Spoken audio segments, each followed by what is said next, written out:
se say omo kwa asetina na so omo kwa homegye mu a womo eje omo ahome Speaker of Parliament ejina womo standing order 58 clause 4 atonsa ede afrom so omo mra mra bedwom metena ase enafo no makomako enan edie ne wo mu nti a wotonsa ede afra omo no edum kuma e wo mra bedwom chie so ombekọ de nenso kampremprei ehun ehia se wo se Speaker of Parliament etonsa ede efrom eno ebi eyenkomo ebedi ede amawa no achi so no ebenye panimpa ba akọ ewofia na afia ne diga na nkomo de ekoso amamu a ekoso ye fa nipa ewadwumam afensi ahode niemu nsem a emre bi Ghana kodum so mu panifo nkofa say bibi mra na fe yemfa emo ya hoden no ho bra no eno hu sikatwitwi di a amanfo kwagigu obotomu eno mu nkomo ye besan ede amasa so ena IMF sika Bank of Ghana sika gold board sika wonu nyina ekasa akoye eka eda so no sen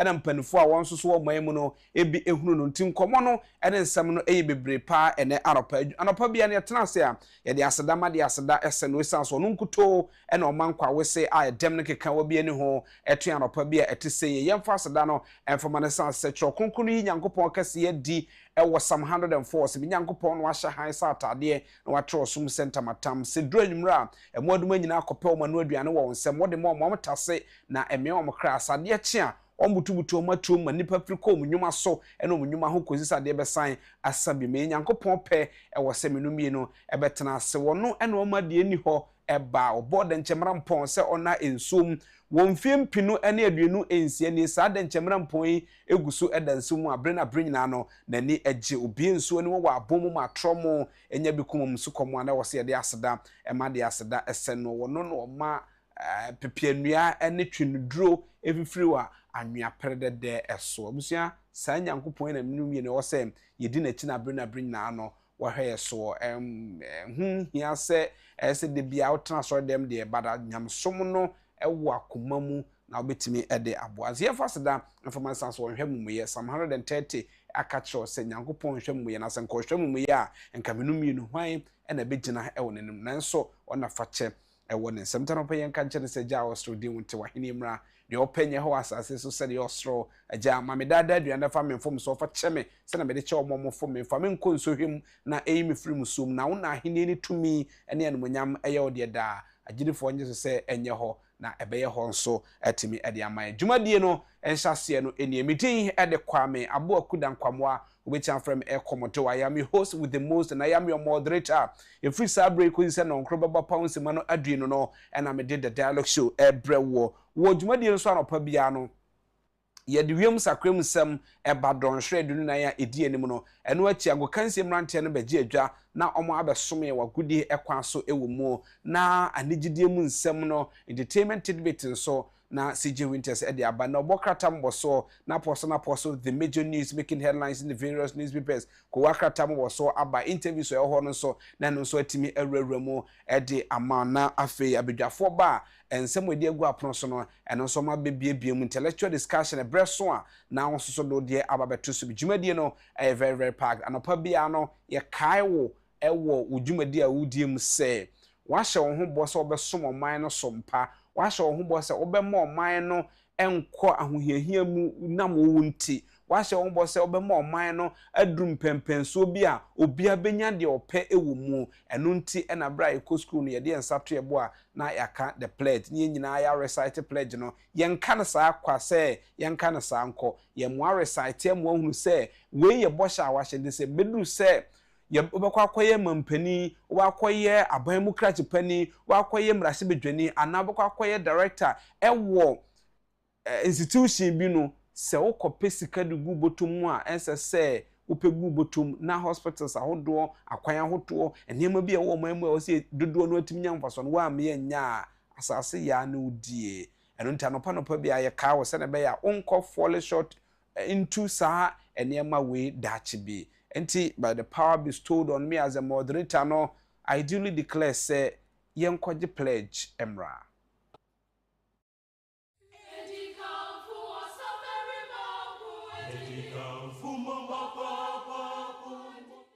The pledge. I promise on my honor to be faithful and loyal to Ghana, my motherland. I pledge myself to the service of Ghana with all my strength and with all my heart. I promise to hold in high esteem our heritage won for us through the blood and toil of our fathers, and I pledge myself in all things to uphold and defend the good name of Ghana. So help me God.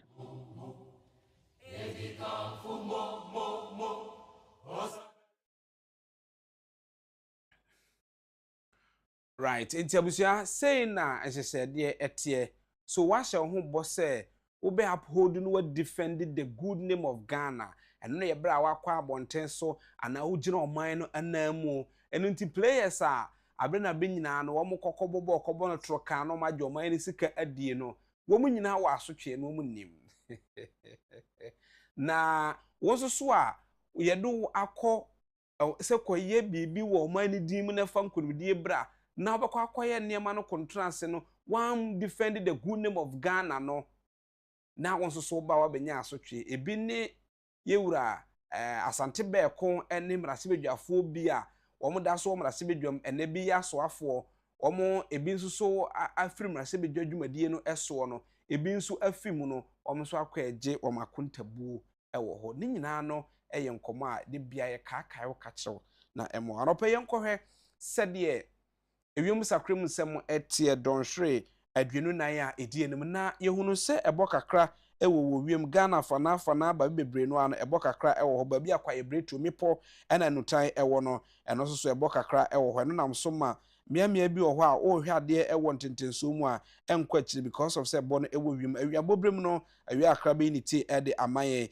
ye wo miamia bi wo ho a nso kakra betimi agugu kanka Ghana ya na afo efom no ebetimi anya nsa enso kakra grada wo mu so ye hwe ni mu se atifi efom no ombetimi enya ne sa eno nti ye nyina mfe ye nkodi akire na fe ye hwe nchichemu a etie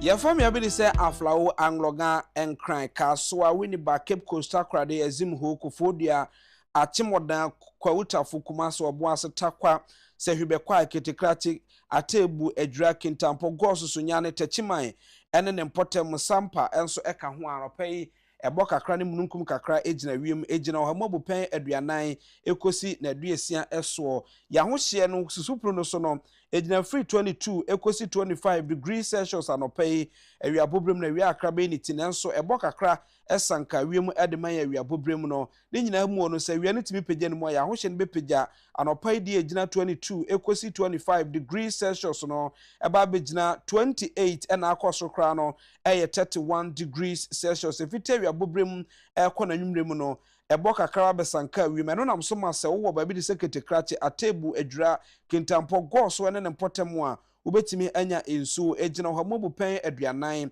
40% anwumre no ya ho hye no so bete abegina 25 ena akoso kra no eye 27 degrees Celsius ka na hye no se eno nam so be ma awo kakra atimi aba anwumre no afei ye famia wi de se yende tamale bole damango bogatanga na lugu wa Agyapong eno no wo atifido mantemu a aropai mununkum kakra ewo wiem ede momo na omahoshe no ejina free 23 ekosi 24 degrees Celsius awia bobrem no awia be ni ti ede amoma awia no enam so be ma mahoshe no apegya abegina 30 ena akoso kra no eye 33 degrees Celsius anwumre no emiamia bi wo ho mtie ye nso betimi agugu bi de se na lugu ena bogatanga ebetimi anya nso ejina ho mabu pen aduanan tamale ena afa nso bole ebetimi anya nso no bi e no so ejina ho mabu pen aduanan a sa ena beba no nam so be ma mahoshe no ate abegina 27 ena akoso kra no ye 29 degrees Celsius na chese wi majo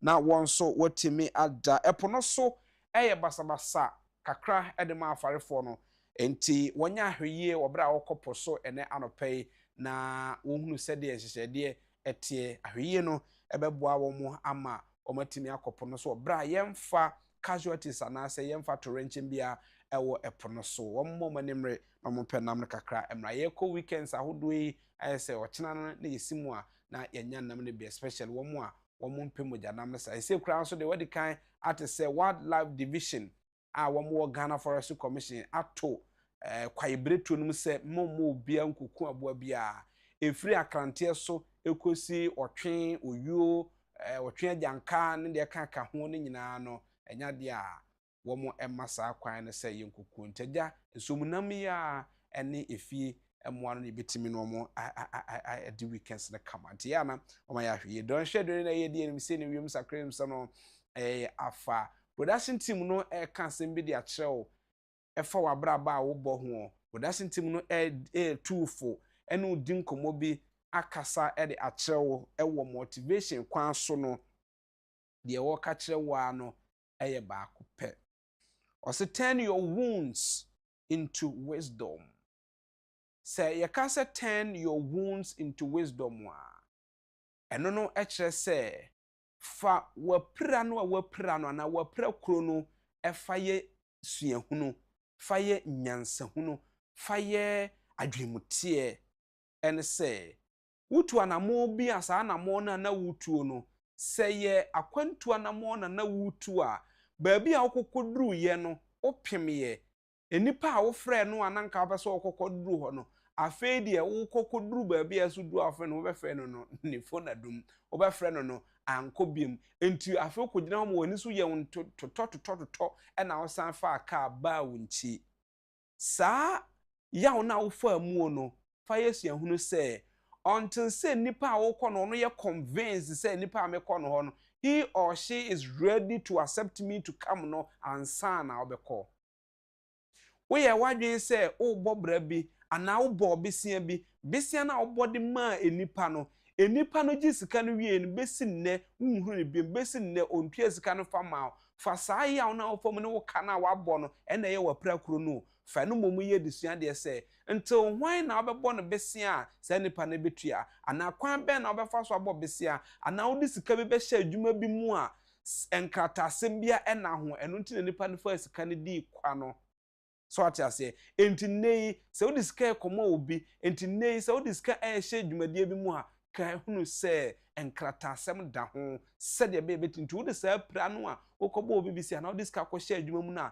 amfa so obi ama nipa ne di ne kwa no ayɛ wo kuro na wo de yɛ asua de sɛ wo de sika bɛ ma obi a wo de nkrata ɛbɛto ho we need the production team no eka kyerɛ wo enti anamo bi na brabo bi ana wo bɔ a ekokoduru ba bi a pem ya wankɔ bi mu no wodane wani ba ya wo san akɔno de hɔde no ayɛ mfato ho sɛ wode asua de ɛde afiri hɔ saa na production team no eka kyerɛ wo ene anɔpɛ yɛ nyina yɛ nsom bi na afɛ yɛ nkran hu sɛ we have to turn our wounds into wisdom we ene de eka kyerɛ wo ene anɔpɛ awokansie mrantie no wɔ akwanya so bɛba na wasi akan ene na Ghana Black Queens no ekwan tintin e woso mo kofa no wo mo hye ase akofa saa kwan no eso ebekɔ yie anasen enete ni nyina no oba wo de mutit bita wodo no so betimi abrɛ in a minute enjoy na sante yebo a na onfa agokansi mu nsɛmento eso e wo the dialogue show yi so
Emra son se na asante ebo a ede agokansi mu nsem to aye so na mache ye nua mi boko de onyame wa ye nkese right ye de rade ase yenso ye na wotwe ne kakrakra ye de kwakuguo na enenso another kwanya de ma Ghana Black Queens ewo ye bid se be qualify to the Women's World Cup we be koso ewo Brazil.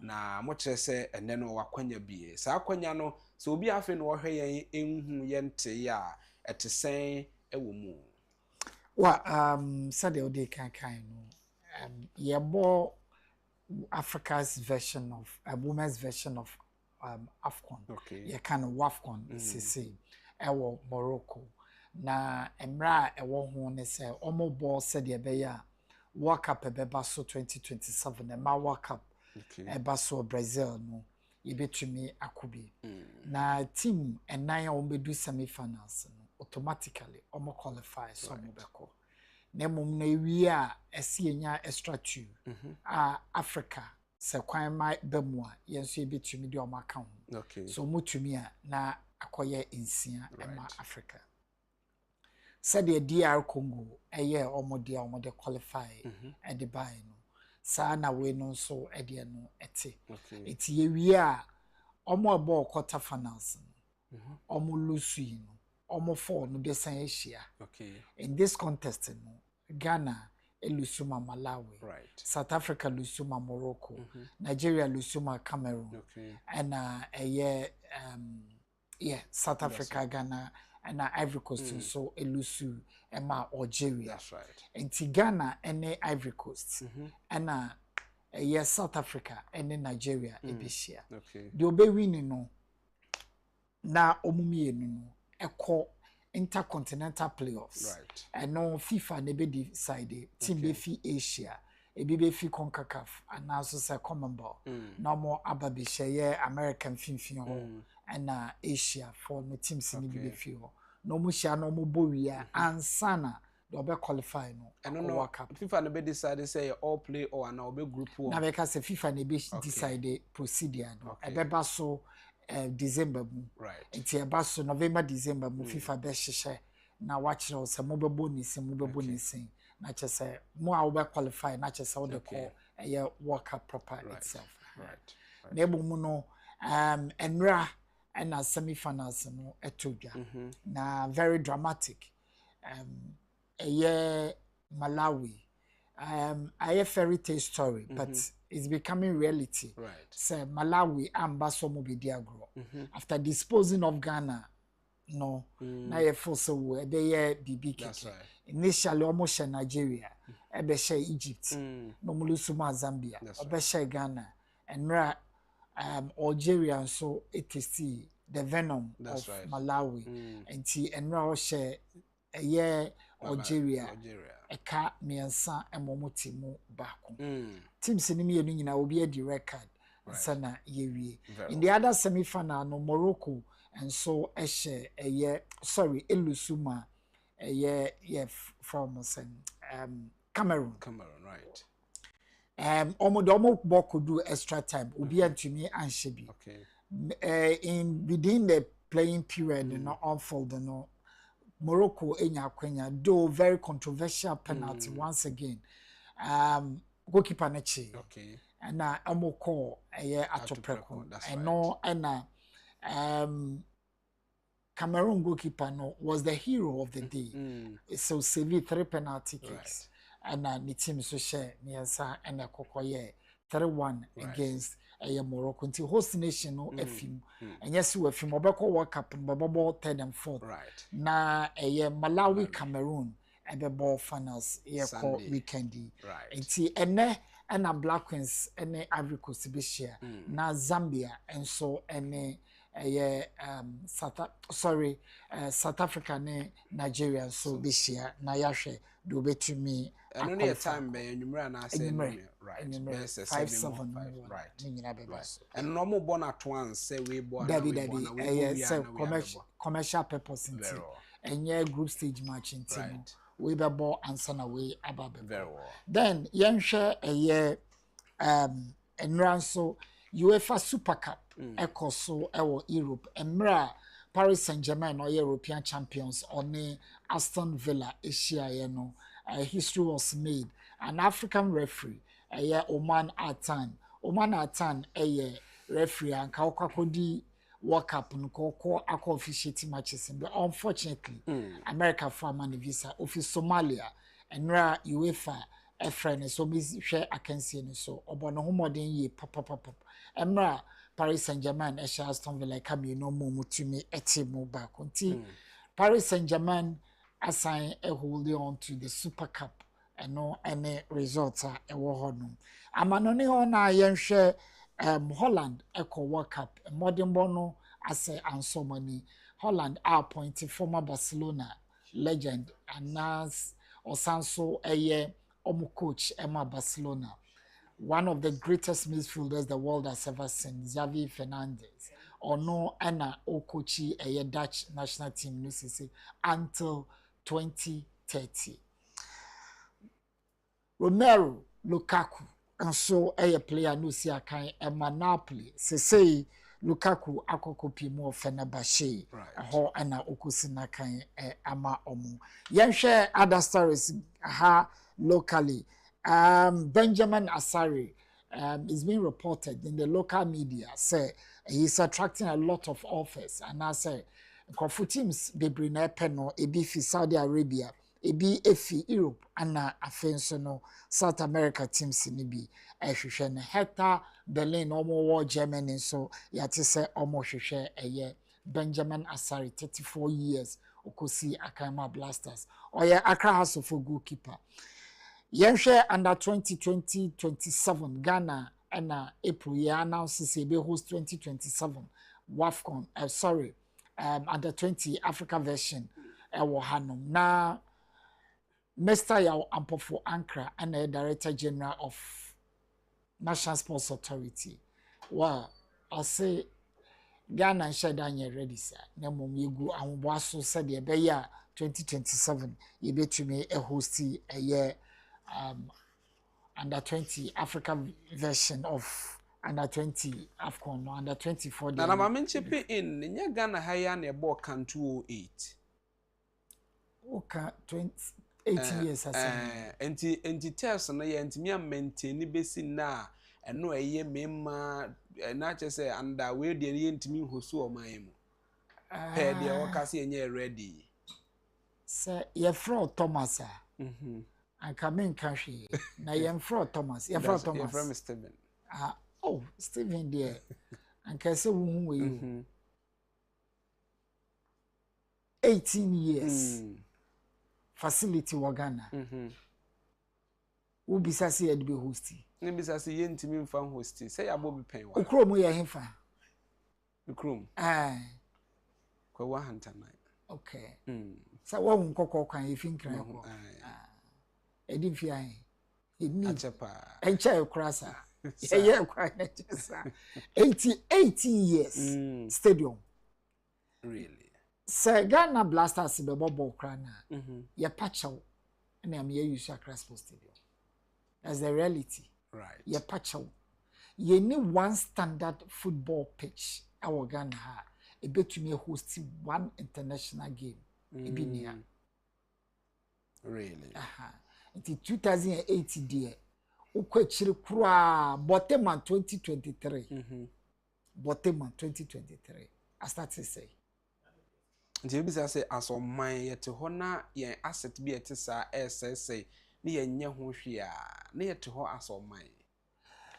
Papa bi one of the greatest writers or a journalist yenye omo kroman. Your friend Cameron Dodu. Okay. Ochro article bi o Ghanaian Times recently. 2 pieces and ochro. Or say are we what people think we are? Yeah. The Nkrofuka fire one. Yes, right. The answer may be yes. Me name the Nkrofuka fire. I know the meaning to minka. Right. Na said the Nkrofu buyen. Ebi anetisa. Something is wrong. Very well. If you say oh school a producer engineers. Na sa kro na mu stadium scoreboard say me into me nya. bibi nkoyi asem ka ho asem ka ho right nti wa ma mera ho ba mefa ne sa yenkoye nim enye hwe Ghana TB from DBB United emete na say ikuru bi from DBB nti DBB United aba Premier League no mo sese omonso entena okwa nti omo sign Abdul Fattah Safiu no e fuma Kumasi Asante Kotoko player omo assign o sanso no omo sign Kojo Obin Junior formerly of Accra Hearts of Oak and also omo sign Kumasi Asante Kotoko board say supporters no amwa board no with sika wanhwe omo ewom no kra no age omujai na omo kopa omo baby etena nti eno ene de ho Mediama Sporting Club on so omo ya ahobo asede ombeko Africa eno nti Mediama enra omo ne Asek Mimosa ewo Cote d'Ivoire ko si friendly match akansi bi wo hono ema Mediama ehyomo 2-1 Black Kencity ye nyina said the medical kwan no omugina kono ti so bompire na wa bompire bi de amomo Gabriel Yezu osi akan ema Arsenal Football Club ewo UK ono ana Napoli for enidi na chi so betumi assign abrante no afi Arsenal na yenhwe eye LA Lakers. Yes, LA Lakers a basketball team ewo US abrochimamu. They've produced a lot of great basketball players. And I think so one of the big franchise in sports is up for sale. Now guess who is going to buy it? Lakers, yeah, Tono. Now Donald Trump, Nasi, Jared Crucian, the brother, and as I say, Oko Akwakoto. It's worth $12 billion. $12 billion. What's in the year? $12 billion. Basketball team. At any time, players 5 in the general court. Okay. 12 billion. Ghana, nipa 35 million. Gold, oil, assassinating in a compare 3 billion. Brian brain. So, 12 billion for basketball club. I know the back. I now can say I can't see Kano we are now say. Don't even dream.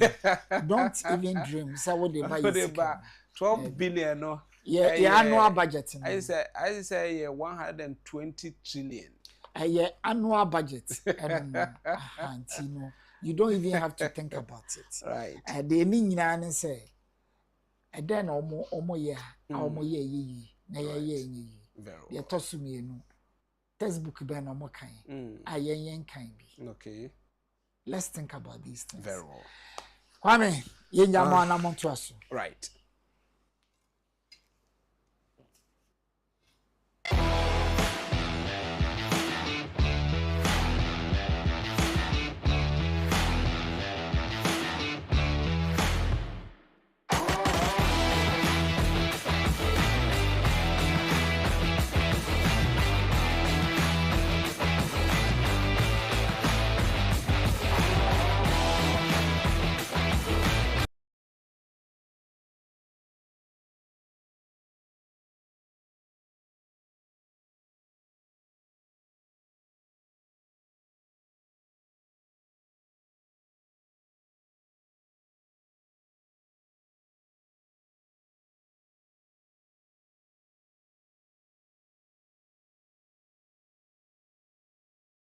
Right, yam fast down for man na sante ebo ase ode agokansi mu nsam so abeto so no pa yenko ye breakfast calendar no so ne yenko ye calendar no e de eman ene demu no nyina no ene Thursday na August bosom ne de to so dumiensa ewo mfimpinu ene adueno ensia na ya wode e ka ho na chese ye twa na makoma 13 days say you see the month of August emu aka 17 days ene wo ho edema the month of August 225 days ene say you see after 2026 mu aka 140 days and sun the 2026 and so etimi akona wie 5400 hours and don hwe yetwa ewo afi no see mu no aka 3000 360 hours ansana de afeno akọ na wie bosom ye bosom etoso nwotwe ewo afeno maka bosom 9 ansana ye de afeno enso akọ na wie ye na wotwe a ye wo mu yi eye na wotwe a etoso mienu ewo August bosom no emu sanso na aka na wotwe ne miensa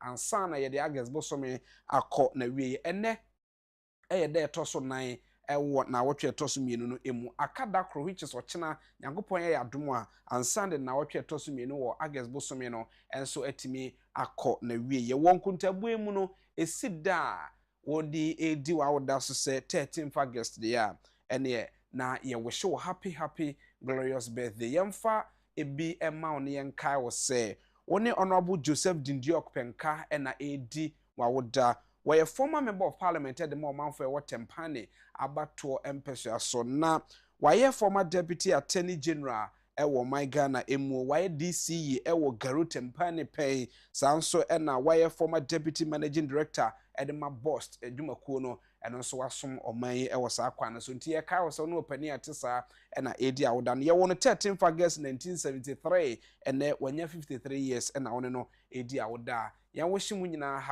happy glorious birthday anopa nkomo akra ewo hwa ibedi edi amana obokrata boboso enso ewo ho sanso ena mpanifo na bedwafo ebeba ama yedi enkomo yenhwe ensem no bia etwa go de dispatch de obokrata no edi nkomo bi aba na was the president appoint general retired Ayamdo any end yaudonko to national security because say enene nansan banra no ena nkrata ba monti say omompani aye sakraye kakra e national security emu entimpanyfo amabom di empanifo omompani apa wo MPP chairmanship race I am ready to serve ora Paula Foko say why krado Paula nwentame afoko say why krado say wobesom amanyuko e friend say MPP amanyuko no ne nyina ewo IGP promote 25 officers for intercepting 866 parcels of cocaine in Tema and robbery arrest in Western and Bono East region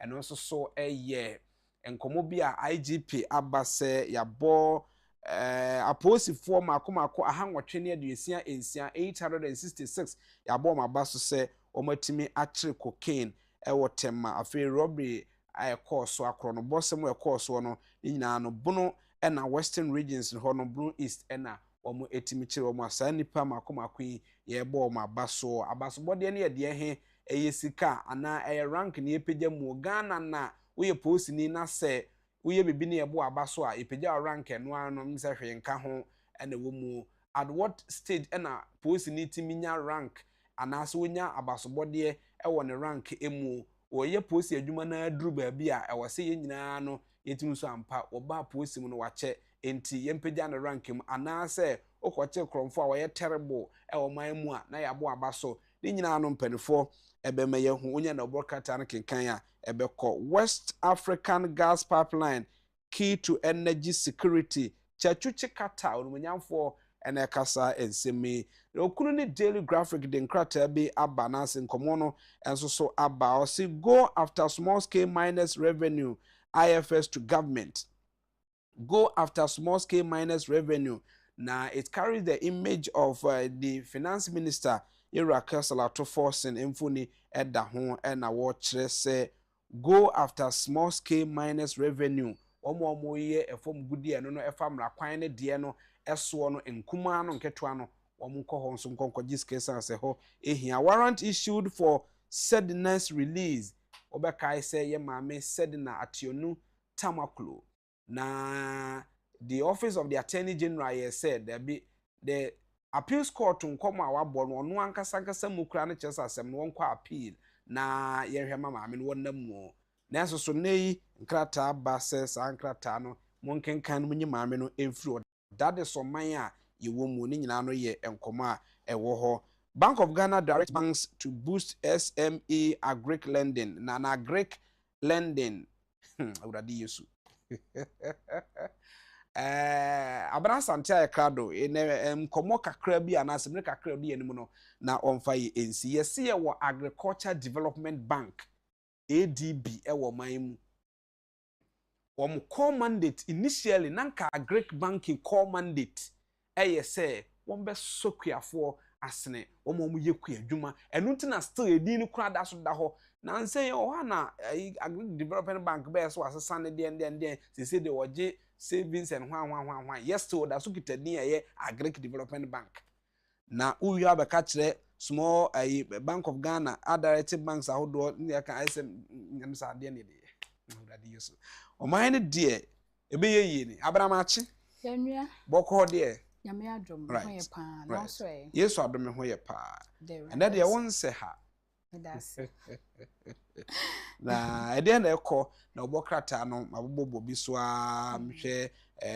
the Daily Dispatch maboso the Daily Graphic maboso nti expose any the Daily Searchlight dia ode about the National Enquirer e be about the Daily Banner and afi Business Analyst wa the Breakfast and afi so no Business and Financial Times and nkrata no aka no ebie Ghanaian Times so eka ho ebie nti ma yenhunu baako bi tetew e woni nyinam ne nsori sansa bedwafo aye krado na komodo ansa na ebe hya ase no arehosem a esie e wo fanko ba that's right my boss one pay enipa 5 na wo mo chese o ma free mu sisi ade a confirm 8 right na o ma free mu nti amaka ho aye den pa nya asem ketwa okay ka ho aye den pa very well besa driver for ni say ya no mato mobo emirika ne dooso emirika na ya na ayi wo mu sa asem emirika dooso but yes still ye misa say ya kwan no so te say right ya kwan nye nti emirika na ye kɔ no so eka ho bi ene contribute no anu se ne waka na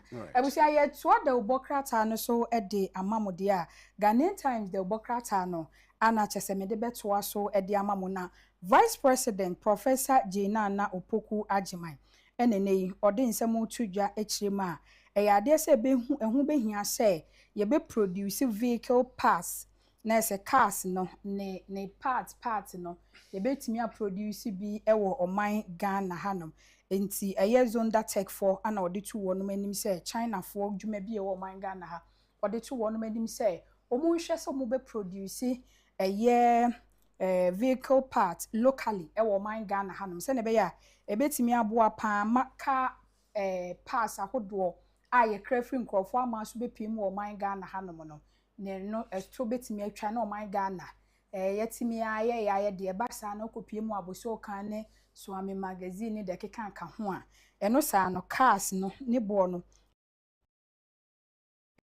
enhyeda enko esoro sa na se Professor Nana Opoku Agyapong ensem a wode ababetu dwa ewo hanom no na yes hepatitis B yare no hepatitis B yare no ya de sesesi a no wonum a wo mu ewo bi no wo ha mu ebu pen edioson wotwe 75% ana chese wonum anya hepatitis B yare ni bia akwa liver cancer na afenso no yare bi ede abre wonum ewo man Ghana hanom ene so eye asemba ko a etwaguo ewo de obokrata eye Ghanaian Times de obokrata nima eno so no ekwa apro na wo hwe de dispatch de obokrata na ade se IGP Inspector General of Police aposifo mako aduonu enum 25 ade se watimi apromote wonum yie papa echirima ade se nano da ane beto odwa se cocaine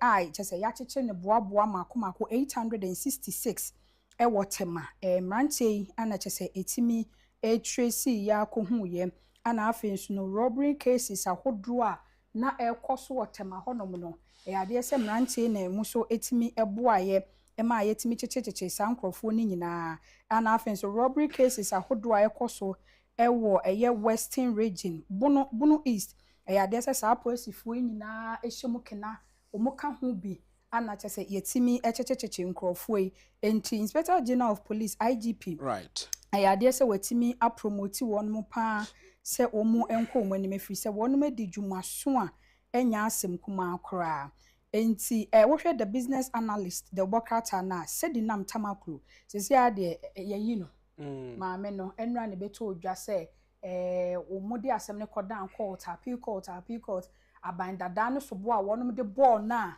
ye bo ni nyina agu ye no sisi ane maame no enra people timi aba be pie mu ewo ni fie a yayi na eno so eye ade a asem na nkasa no te ase a enye yie nipa ayese oba na ote hweche mu no wayare afede nti owo praises nyina na ote wheelchair ni mu ana eno na ya asem nti you ask yourself say ye kono say my yenko ye nim na reference enti no wo hwe eye the obokata anima good GPRT for ana chese wonomo e de ato driver for a wo mogege transport fare yenya approve ye no mu de ato mo nim say e ade se emwa wonomo nyanya sa ye chewa e ade se ye do begina mra kwan so ye papa na speaker of parliament ne name wo frem na hyebedwafo ne se wonomo mra na se asemhia bi eho wo honom no omuntimi enkan free ho ense sese a no kopie mo mra hyebedwafie ma ya ade se na hyebedwafo no mo break sese a enso speaker se wo to wonom ne nsa afre wonom August bosumi ade etoso aduonu na 24th to 28th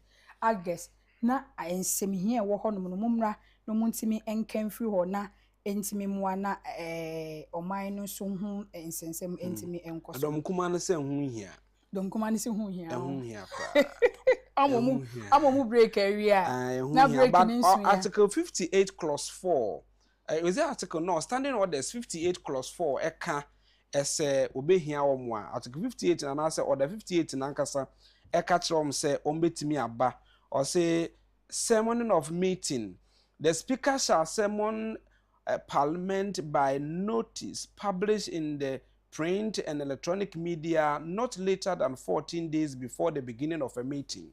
And only say what on Sadia Frewo say ye break new over and say ya kwama na ya so international say wa notify them.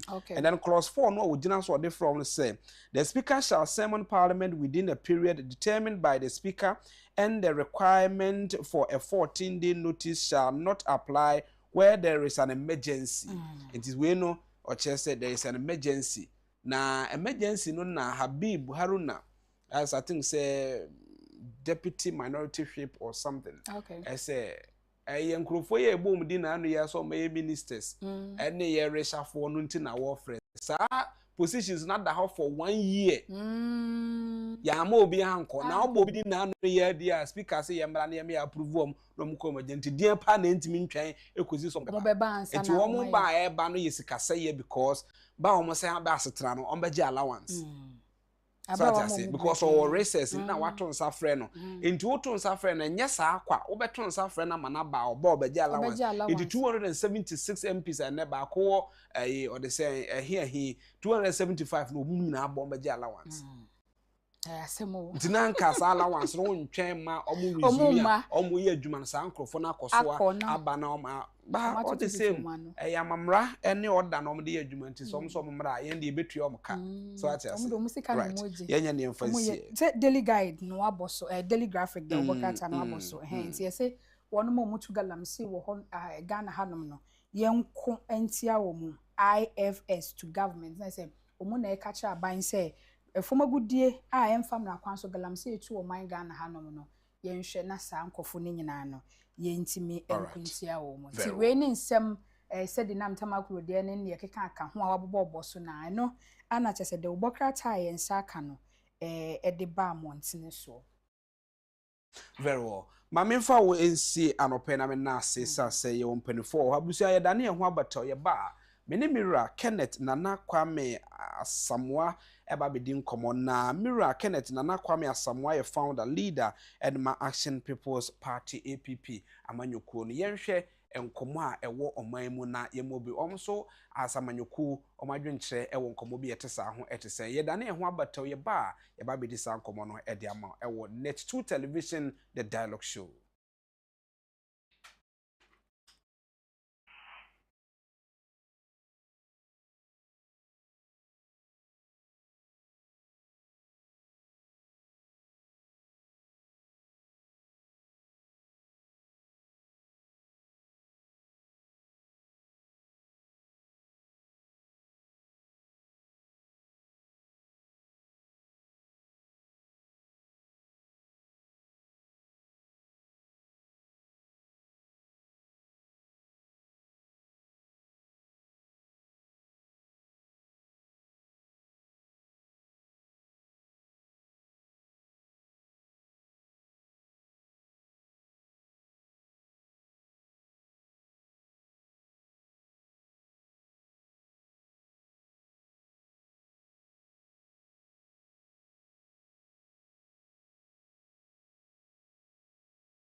Right, abusua bra so say yedi enkomo mimitin e de kwame abo akuda nkwamo a obetia from e komodo me di dwumade ho chia me e de ama dwumade ato ne say the dialogue show no e won the two television na aropa me ne Mira Kenneth nana kwame asamoa e na eba be di enkomo wono no e kofare ba ya woda APC the Action People's Party ano e wo oman Ghana emu ono na me no edi enkomo Mira akwa Nya, mejoso. Mpombo kode. Oh, chudi ampo nyankopon. Right.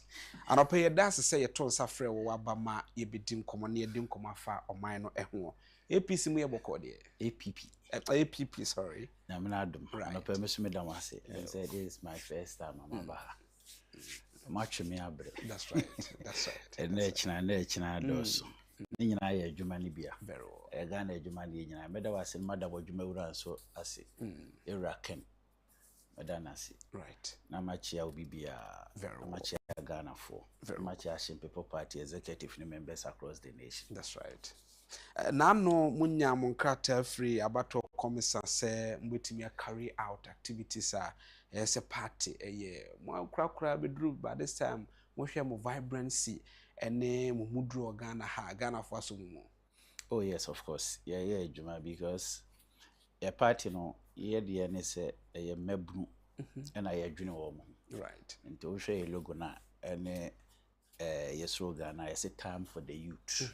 Amranti and Mabawa Mrini. That's right. And we always thinking about them to the extent they says, wow, them crazy and your memory a mebunune Mabawa and Yatu Maji a Juma sem a why ding right. Because so the two political parties here, Agyapong Ghana since 1992. Only campaign time and no more say mebunu pejuma. That's right. After the campaign, we don't see it again.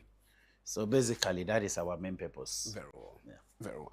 My shasi enfam free or my ankasa mua monso mbe vice mbe babe political party be bu o my. Abena bring na no yaka so we dey me emfa nya amanyosem, but I for instance disagree say there is no nipa bi obe attain the high position anya amanyoku bi na de ne bae yes still ni nipa obe appoint to nyina na amanyoku no emma no appoint to that position yenhwe aman ayebu ana oman ayebu omampani John Dramani Mahama edi nkonimu mfimpino ene aduno na 2024 elections bae almost 1.5 years eni. As mo amanyoko APP muhu na mamuo no 1.5 year no ese etisen. Okay, better was you say amemo nye ade ye easy thing. And I believe the NDC and MPP obi apegana ye. That's right. Obi e born home modern, obi e try say obi timide Ghana do pempe so bia ahotobeba. But the fact of the matter is we share their campaign promises. After their promise, the doing, I could see say it's totally different. Right. I say, your map promise, to win power. And after we win the power, then it becomes something different. Right. Okay, JDM, second coming JDM, so far up to date today, I could say yes, we're born home day. We try, the obeti me aye no obeti me all year no. And I mean, I'm kind of person, even though I'm in opposition. That doesn't mean say a baby year Juma, let's a baby Ghana because I'm in opposition in team. So that be no, because I quite remember say Nana akufo-addo time. Na me ne I have to be honest. Right. But there are things why you cannot take it away from him, especially the free SHS. Right. And one of the things here, me anytime be I may do that particular point in me say we dey na akufo-addo na me ne nya adwene but had me do ha bia me kai say we dey why right the bypass of Nsawam to Apidwa. Okay. On says bypass no came for very quite long. By any time bia me cook mazi me drew hobia I remember him say this is good. And then the free almighty free SHS.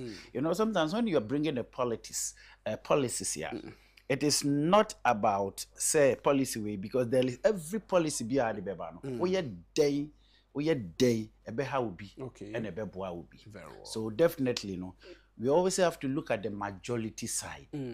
Because free SHS a whole sense but at long last abeboa amatememufo se bi oni biefo ene hinfo enya bi. The same thing applied to JDM. Okay. In fact, when you bibia there, but at least there are little things that he can do no so all yeah.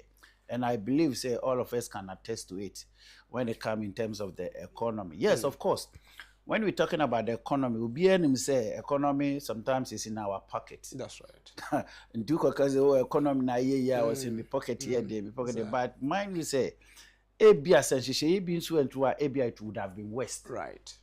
So what I say. And for me, they are doing their best, but their best is not enough. Because na can be say obi owo experience a yen nyinanum say one yera Mills amamu be vice president or one kasa etim be di o mine so na ansa na yasa to aba ayinu ye say owo quite experience nka wo hwe ba bia wo can do say yes or ye but enye enough na wasen ka okobro sa and say yes, of course experience count, but running an economy no, it's about money and it comes with a lot of things. Right. Anything American is a Osha or born home or yeah, they mean for me it's okay. Okay. Yes, for me it's okay. But you know, no matter what, Kromoding. Okay. Adwumasemoding. Even a Diane Crano, no boy. Okay. Even though you see sometimes the politicians, what I have noticed from them, they always want their book to look good. Right. To show to the other side of the world. Say your economy, no, your inflation, your GDP, blah, blah, blah, blah. No, it's okay. But it is okay in the book. So why then do you not say, in the pocket? Or born home one day, but one gasaka or born home one day, but name more day. So how can Rebecca say, Abia Fanaso, a managing director to a Jumaku? You so manager name born home, but yes, the workers in Susie and Treka. So how do you determine say or born home one day, but name more day? Yeah, that every bit in my culture because statistics, social inflation, social GDP, social all of those shows. Right. And remind you, says Sanya money no, say I'm up for more. It will be West. Right. It will be West. And you know, say, oh, Timia maintaining that yeah, it means all born home because Abia will J1 can be busy. Right. What I say. So it's a part of economy. Running a country is not about what goes into your pocket alone. Okay. Right. It involves a lot of things. So that's and it's a way nya obia obetime stabilize the economy no see ojemu o tusika gu obia nko bia. Come on, the inflation will be boom. So yeah, when I'm more physical buy within 1.5 years, no 2 years, I say apart from MPs bia omo efri mo na say ministers bi omo free mo no as a quite reshuffle kitu bi and a why do you determine say sa reshuffle na abba at the right time and as was senko ye bi mi hu no adanse san ye free bi so two add to na mamu a woka say obon homode. Well, sa reshuffle no one said na people were waiting for it for very quite long since ya yenuanum a free mo. Right. But say or the reshuffle ye buy and I'm here and I'm say oh, okay. Sometimes you need to think smart because in account for your memory mukuran obiwa afi and I be in near maso. Right. So when people were talking, even me, I was when you have sharp and perform for mama will be a week pose. But later after the 1 year anniversary, now the next day, no, or making them so okay, that man is wise because ordinary amamu no ordinary a kind for yeah. The way I share name so obiwa a 1 year any be in name so and for that a very perfect timing for him to do it because ordinary say yeah Ghana and one Ghana so amamre juma and I have nothing against that although the two changes that they brought in a friend is say Ken as national defense and then Ayariga from the from to the environment. Yes, okay. Yeah, because Ken has already been there before. Right. Because first, Namembu Dikano, no a deputy. So definitely he had an experience. And Ayariga, everybody knows Ayariga. So that one there. I have no problem with those changes. And I believe it is the right direction. Very well. My amra nyuma o say momo party no ye APP no ni focus yese mabunu cause mabunu bia eso. Yenhwe na anu ada aban ba say nurse fo agufie ye form nurse fo dɔɔso ye form teacher fo dɔɔso ye form kakra bi na yetimi ɛfa ye wo hwɛ in terms of say all give emabunu adwuma or you up to perfection. And say adwuma sem wo Ghana has said definitely there will be a problem. Because this is a country, it is only government spending. Okay. The private sector no is virtually collapsed. It's not working properly. Because your private sector, Jumana Yena, Senya can money basis big companies here. Almost about 80 to 90% are your shops. And your country say we are private sector. Clothing shops, small and patane, you see. And the Osha that does not fetch money. And two, almost about 80% of those shops, so they don't pay taxes. Okay. And running a country is with tax. So country biana untiming enya more taxes no running. They be the headache ebekrono. And to share in our type of governance bono. The government is the major spender in Ghana. Right. And every country the government is a major spender. It gives a lot of problems, especially when it comes in terms of employment. And until employment in no and a private sector and yet me so much na ye bie mu na answer ya ma omu bosia with cheaper percentage rate na omu bie mini companies craft nipa 30-100. I think that would have been better. But here is the case here. Emebuna bie every school. Omo maame no papa no matiti omo nsa no mahwe omo ma tertiary school. Omo we school masa betefi. And you say when government open doors, they say police for FN papa almost about thousands of them no more move alcohol. Meanwhile, so we hear the capacity of the government any person because one ubotomu nya untimi nko han nipa bibi. So I say the abani hwe the capacity no dia fa hu nipa. Right. So we have problem. We have big problems when it comes in terms of employment. Nti de wo kan say nka ye betimi de ye boom no ye biemu ni ade na si kwan say ye ntimi nye. And say Ghana no another problem I want to say exchange rate. And a percentage of a friend say okoje that's right. And only the biggest issue I say nka abino timi commanding the central bank. Say on see the rate so more. Said ye beya other sister banks no betimi ati wo mu de so na individually or person will be a company and ko timi ha lower percentage, then the government should also give incentives. For instance, ebia ken me person me be a company. Right. Abaya ebia percentage ama maybe as 4%. You say, okay, I'm out 5 years incentive, main theaters, for build the company, because the more noa, yama that incentives, and then I'll be me a fair nipa more. And remember, so fair nipa more, and our banners will be tax every home. That's right. But here's the case here. Obi kwa jebosia, edia kobi. There are so many artisans and people in Ghana, omu person komu. In once I know you be companies, but what you be saying? You better catch on coffee damble. Nipa mukra as a simple when be and then walk off father be a guarantee. So that's right. Two, we have percentage I demand on one or ya dear noa. And until now, we had the beer no Ghana has say no. Even and yama you produce no hano. It is more expensive than the one. Every China no maba. Why? Because of the kind of interest rate I demand or more bank no. Right. You're too huge to the extent they say any panel. Or just abosiano cry and show you cry Jumana SO the question won't mean yet. That's right. Now says kanashi. So and the government have to look at that. Coin or befaswa or better interest rate is so more. Now I'm incentives so more. I'm a sister companies here. Ubi and me say for instance, abaya be doors. Ebia minua why agree so person will be a mini company bet my friend pay 50. That's right. Now do propose and card ya come buy. Abai share propose and no share juma na obey nebeboa. Now my good incentives. President Mahama buy or say a big push. Yeah, before say be big push this no. Yeah, will be a friend say mass log. Young kama me at your new issue, but you had the core Maslog FSC car, ye de mama and crank said ye okay. You say a small loans and micro finance enterprise or something. Emeboama 24 mark cranyes can free ho. And no timin driver said ye casenka a bit me yes come ye baby anymore. once politics na ye die bibia nti no if there is any institution cry so ye adwuma de Ghana because of politics nti wontimi running ye we have master so mu dwumadie na omodi na according to say most of them na akoye petty traders so can keten ya de mema because I don't think it's a person will be a big company. They don't have that kind of money to support you. Right.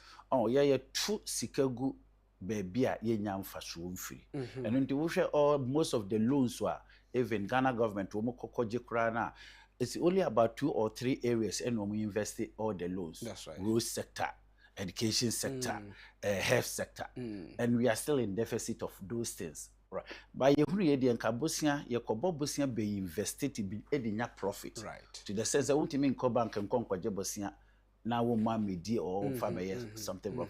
Right. And the ocean mass locks so mu dwumedie na they have to uplift it to the sense that edwadifo ye de ama o up to date. So that and the other thing na mo into the factories. Okay. Ebia opeso si factory no there now you want to produce ebia person me mango juice, those kind of things, right. But because of that place the money is so huge, they don't want to go there. So they prefer the petty ones near to talk cars kakra near the taxi drivers near before 5 million. That's right. Those money no encourage. That's right. Encourage. So at long last ebi kuraji a nitua no kura so asa akoye de eno akiri no kura no abamu mpanimfo no kwa eduma tutu no mu se wia. That's right. So they don't invest the money in the right directions. Exercise mechanical ebe kwa okoji lo no kura obi penny percent. There's so many things involved. You see, we waste money. We waste a lot of money. Now your president wo hwa the focus awo ewo yemie bi adwuma na that kind of nema. What will be your best plan? Yemfa maslog na nkasa kura no aye ka ho asem no enye critical example. What will be your best plan senke betimi aboa? And I make a say the best option was to say bia tia bejuku. Ebia board, 10-member board. And basically that is what I'm going to do. Right. Anyway, 10-member board. JDM by was a big push, 10 billion. That's right. Mr. Betty, big push, 20 billion with their tomb. Ghana Nibia Uwani Swadihu. Fabra. So it means your big push is not going to be on routes. No. Cutting across. Because listen, we need companies. Any companies are here running crazy. Very well. To the extent say that is the only way our government will make taxes from them. Petty. Even the mass lock loan that he's been given to market women and those kind. How many taxes are we taking from them? Obiaji says can won't tax. But when it is company, recognized company, I me for 50, 100 yeah, you will definitely pay taxes. Right. That's what I say. And the otisa board no, they should see through say, okay, all the applications here ba. When this was doing no your carpentry. Or person will be manufacturer. Your first a carpentry shop. Carpentry shop no you okay, wasa as we okay, how much money would you need? Right. Ya will access. Ya says BBIS way. It be man abia 50 million Ghana cedis here. Obetimi get it to somewhere abwa. After the 50 million, cry man abia 2 years incentives money in theater just to build the company. Betting you offend nipa more. You gotta remember, the more I offend nipa, the more I say nipa need to tax. Okay. But when you go and give those monies to petty traders and stuff like that, yeah, I mean, this is a country, so I need factories. There are so many resources we can use them to build a factory. To the sense, say. Into Subana Bebuna say that's right. Tomato factory everywhere. Mangoes and cars. Or there are so many ways here we can use to lift this country up. But according to say, dear no. I say yes, set priorities no. No, dear no ye. Okay. Political party about power. And nuntino. Yes, see a bebuan crofo. Enti yeso wasene 500 the krana is okay. Yaboao. Right. So that is it. Enti ekwen ye be fa so ye be build more companies na be fa nipa more no momo no.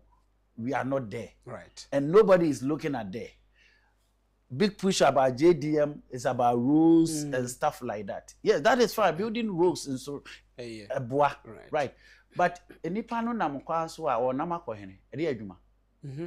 Have you thought about that? Right. So I say we be a company and the company no are facilitating the kwan to the extent they say enipa na eye adwuma wo company wo mutas na obeji na wo dey aye kwan no. Right. On say Bruni konkoji loan so the beye sa na man. Right. Bruni koji loans. Most of the advanced countries no and nti no ma wide test net no and two ma chese private sector no na betimi aboa. Right. Ama aban because private sector adwuma na omo ye no onum say taxes is like a free money to the government. Okay. Jesus can never input to Juma. That's right. And the taxes is not something that we should pressure the people. But we should find a ways here you could widen the tax net. Because what the tax money do is that Ojia was had the bus system. Right. And this if you are in a country whereby a binding focus is about 3 or 10 building hospitals, roads, schools. I'm not saying it's not good. That's right. But there be a car. And the kind of better of mine. Because Sikana yenya ohono. And so the Bosiana yakwa akogye. Right. But akogye Bosiana DC factories.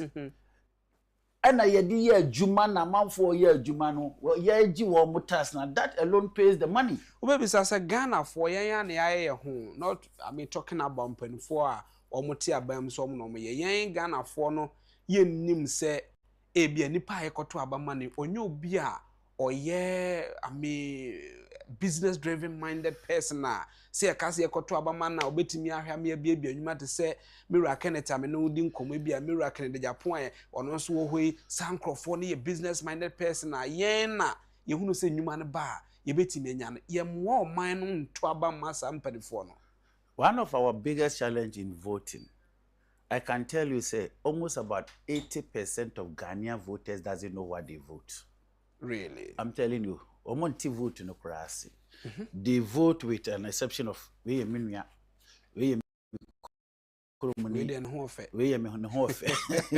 see those kind of things. That's right. So, and only most of them don't know the value of their vote. Okay. And then they also have bigger problem, you know.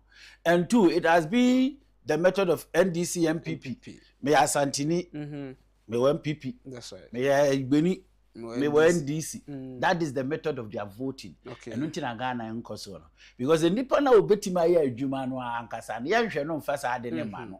Miniano no. And the usher the voting party no. We have a long way to go. We need to explain to the people for the value of your because look.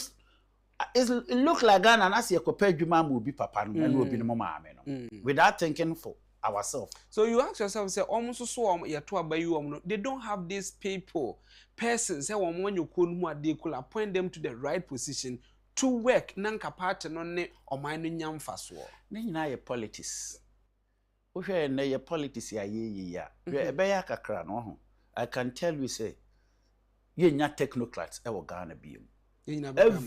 Everybody will venture into politics because of the way and the manner we make our appointees and stuff like that. Because obi oha wakodi NDC echi and wakoye campaign. He has no knowledge about the sector. Right. Obi okra wa more brakra we see so kra more brother.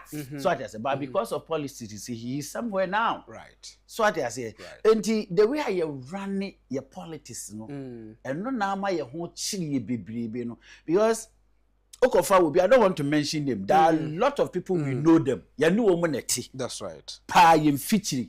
You know woman's ankrofo we know me here for woman kapre. But because of politics today they are somebody. And then the young woman ma Ghana for who say nkrofo e do ma kosisi positions nya de omo beboa because of sa nipa we ya hu no ese we school and no kokoshe ha enti pa say wo dwen hu no wonwe. These are some of the things we needed in the country. We know them. But when I'm here, so comfortable. So comfortable. And you're comfort sickle. Ben ya mum, you're comfort sickle. Comforting your comfort a sickle. Okay. So for instance, ABI see problem, yes, you have see. Na a man for aba betinasi. Okay. Na o comfort penny aba. na waba be ka se saa asem we de eye sei ni sei na tie ntie enye ni sei ntie me konfo ma be sim sei ntie me ko right anti ne friends konfo abese ko ntie wo a wo ke wo ne wan so ade ase ntie konfo abese ko enye konfo se ko that's right so ade ase yenim ye ho we know the people because wa wo koto aba wo sam peso asoro nipa na wo to aba no ni ne si so wo nim ne life so ade ase ba wo konya member of parliament wo konya say no ba bia wo ne tikura no omu right 2 most of them they make money out of politics but they don't invest me ka dey me ya no ka dey wa ba be wia yesika no kran ka dey invest wa hasi right so ade ase and sometimes say na obi no mo ka Ibrahim ama no mo ne ken mo azemu a meti ono ma na say masa yati Ghana has obi abewi akotena broche no ne nkrofo edie but obi atimi invest it is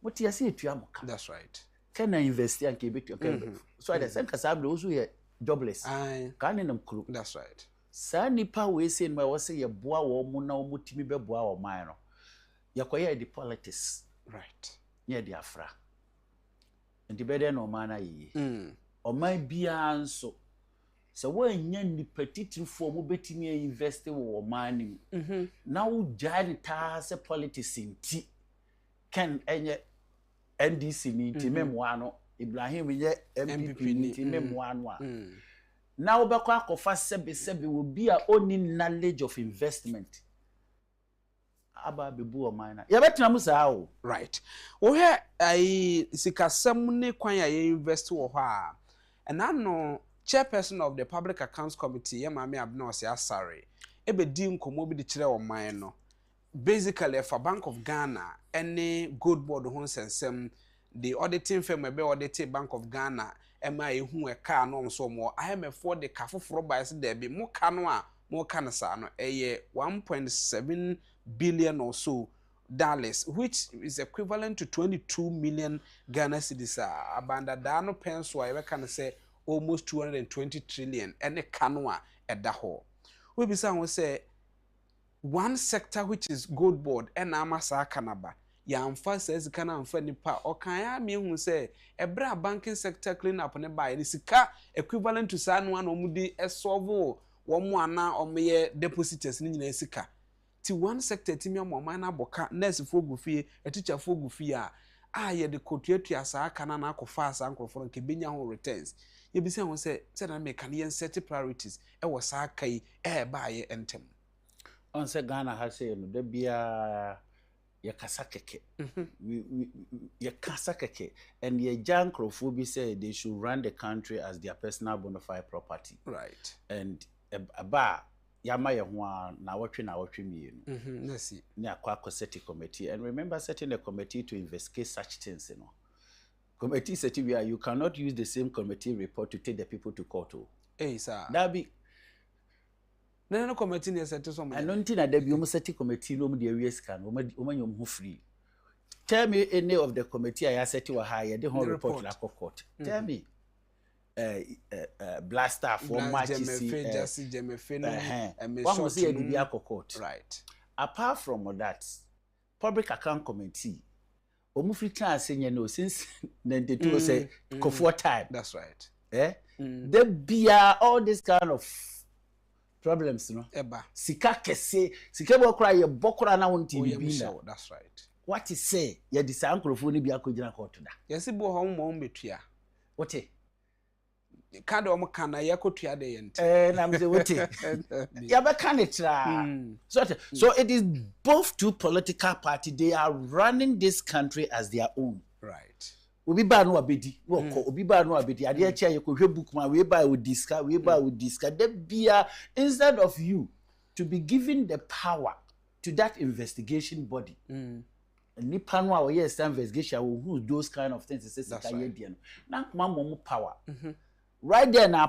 court anabia the attorney general no and office of the special prosecutor no or handema na one for no as a witness na uncle give clarity to court masa any pan yenye bibisa amfa no ho na den na me am investigation there o ma me power na me am fa court na me san ko di attorney general president na appointed Now who nipa kudiana. As I also committee the president former committee. There be the be change constitution no. Hey sir. Oh yeah, be change no. No, I'm not talking about before say we change constitution. No, I'm talking about a committee which was set to say president say enter our committee. Never queries it is the same president who initiated your committee. No, it is also where we enough our report command the attorney general and prosecutor and carbon. Na committee o matia report or map report or reporting.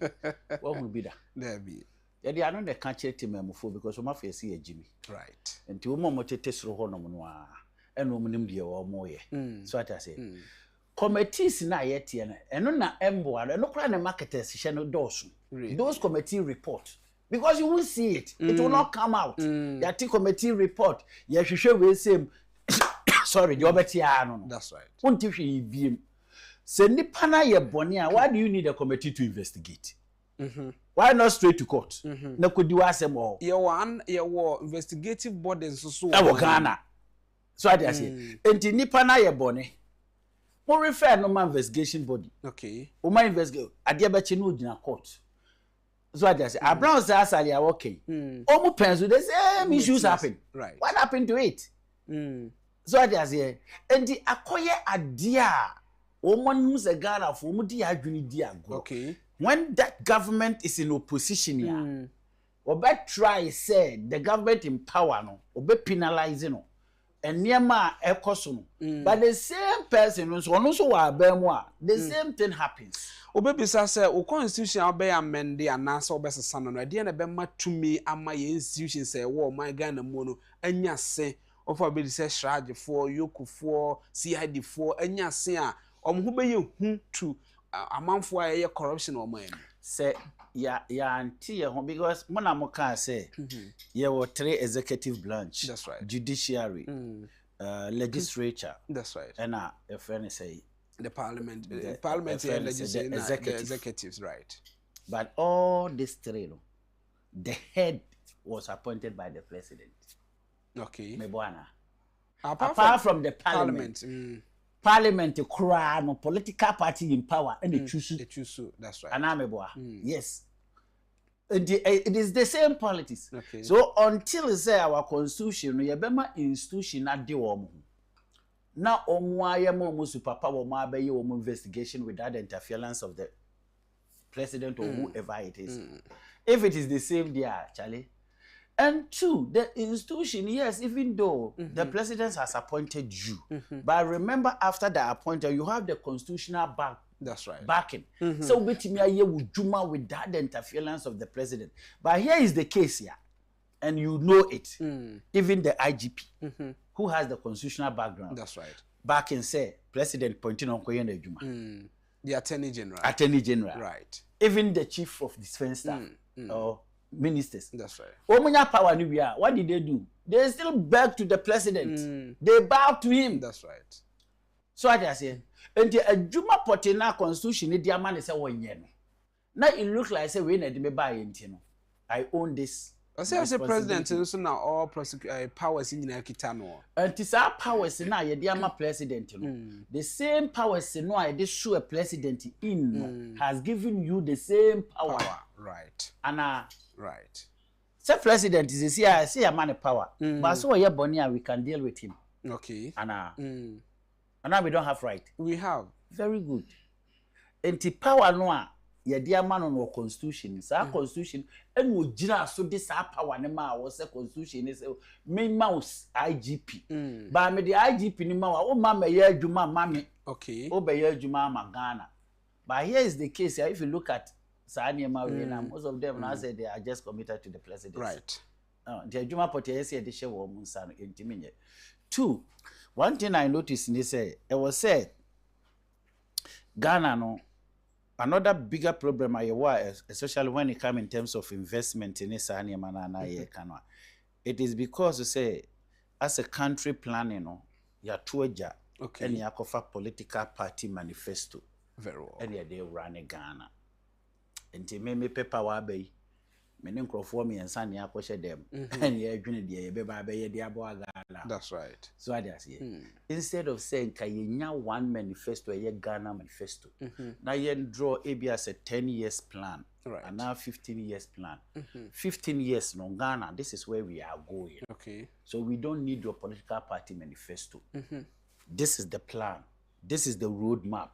You see, for the next 10 years, you see school dying, AB at 300.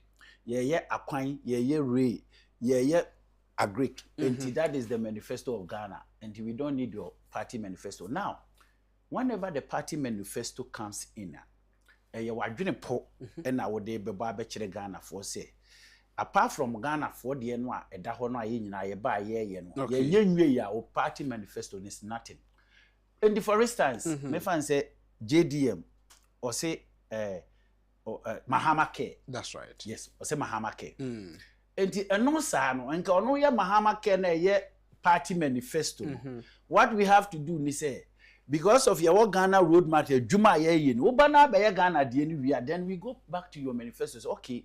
Oba pro catch the Ghana say why been put be a person de boa Ghana Mahama Care.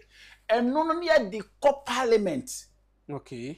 Na parliament ya share no say oh the opposite the ban. The opposite the ban e be boa Ghana na say emwa Ghana. Enti o mu hwe na say be boa Ghana no ma approve of parliament wo. Ni etwa sika ye say bia sika say ene ya wo de ma wa because you say ya hwe no say e be boa the majority of Ghanaians. What about if you say there will be a Ghana for Nigeria to more that which is health insurance? Into Mahama case is also a fata health insurance say a Agyapong.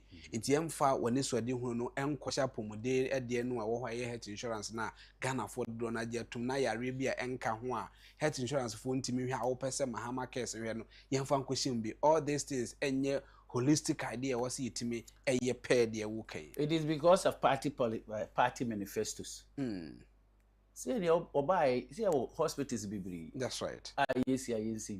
So no so start saying it. That's right. Aname boa. You quite be road or most of rules are not about that twem. No ye. About no so be. It is because of party manifesto. And to say yeah, party manifesto now because one another dream say I did about when they started. Me cry de and I see be ma about right. And the idea na Miss May and any mammy nya we to na me nkoye me de said the bear ye de me de no e be kasa about we ba one year we. So that is what is killing Ghanaians. But say our National Planning Commission for na didn't know more answers a year juma. I can't remember the national planning. Can say no making. Say can we hear Juma and we don't need the party manifestos because if any argument and the party manifestos never running Ghana. That is why you see so many government projects right because it was not done by my party. So I just say and the baby ban who affordable houses. Then I also said National Planning Commission for Enyana committee, enye e woman. Enya Agyapong, a constitution, no, and I was here in I catch yourself from today going, and now from 2028, all Ghanaians in all the political party in entrance, and they say, manifesto, we manifesto, young come on, in entrance, and ye papa woman. Nianka say for the next 10 years, this is Ghana manifesto, no political party manifesto. Okay. See, I know this idea. And they be the same thing. Omompani Kufuor pencil te Constitutional Review Committee. Omompani Mills pencil Constitutional Review Committee. Nana Dankwa Akufo-Addo pencil Constitutional Review Committee. Nanu ye yo omompani waba o Constitutional Review Committee omdo report to akọ. Saa nsem ye omuka ye nyina no ampie mu. Omso omupie monteso no manfo didi nkomo ana ye yenkwa amendi bi. Omo adwumadi no ancapture de wo kan. On say asemo obi aya de a we dey be sift no right and ameboa and because of the way I run your politics say we share manifesto ya I quite remember say 1992 MPP for say a boycott to year President Kufuor ewo actually was say about constitution I was here assistant. That's right. Atamis Mahama about constitution I was here assistant. Mahama about constitution I was here Obia benefit Obia because the incentives in that in the boa monunti will be who press I'm the we did we have been there. Sir, Timena me na me mra me yimfiri o so ati ase eno nti na make ajo say MPP ni NDC no say ya hwe ni ansesa wo mo mfiri Ghana nobody should complain. Critical example here is Gracia ne sawe na no mo say o mampani o tiso ka so ba obetwam committee no report by so apart from enokra no if you look at MCE ni DCs here you see betwam ni ato aba abaka chem say we kwa koyi nipa 5 a say ne akosi ko no jankontia right so at say enti among the decision making of these two political parties no because of some incentives be a womunya nti ya na ye de ma omo so mbete that is why I'm saying say all these two political parties their manifestos and nyama ma twere womunya it is good oh but the implementation and na bad because omusro abusia friend wa dwene na two television na dialogue show so eni memedin e de kwame abo akuda nkwamwa obetia frame e commodore na mene mira Kenneth na kwame asamwa na edin komo wono na oye kofare baya wode Action People's Party APP amanyuko no e baaye na wono na mene na hia no pay a ye dialogue e wodwumadi eso ye dun komo no akwakire ba bia wososo wan joy enkomo no awuntimi enum fide no mpo no akotwen mi enua kakra bi na ye de esi na fe wokọ na anu ada na ye se ye kofa apolisifoɔ ye kofa sojafoɔ de ye mputu say security efo ye wo ha na ye se form say aton de ama wo mo no enipa de dɔɔso but ye ntimi mfo wo nyinaa akire so afo betal say nkwala no kra no wo yare nkwala nkwa no ebi ewo ace na no ace commission pani oda no Dr. Prosper ebe kan say ababe say 57% of nipa 337,435 wa wo yare ace no sa 57% ne yatimi de wo ato aduro so a wo eye enti se wo mamu na se wo minister bi abeka se o mabu no wo te sei yare o mabu no wo te sei ya abodamu a asoma wo senka ehunu se eye worrisome ese tu so anamo. Of course yes, but anon cheze obi wo ace ndi amani ye adwuma so that I say ene dan ko mbeli wo madidi right so that I say na ade be nti na saa ya ade no ne asema wo ka etu atese wo Ghana ne nyina is lack of employment. Okay, to the sense say adwuma ni ho no mo a ekom ya pa se wonum sa se komo ya sa baba wa ku school awie ana branti a wa ku school awie a wonum say the motive say o ku school ni nyina na say wo ku school no abenya adwuma no de ahwe na wofo no obewie school no da so tifie right enti akoba sa ade be ana mo na nipa ne betu so kwadwo mensa na be frɛ no no ama no wansi de odi bedidi a obegya ne ho ama no so I mean ya take care now we will continue to experience this kind of diseases and sickness among us. Right. Because we are no person come dinu. So I say. And you know, yes, Minister Nabeka, and I'm over near to come. That is why I was telling you, cry your health facilities, cry, we have problem.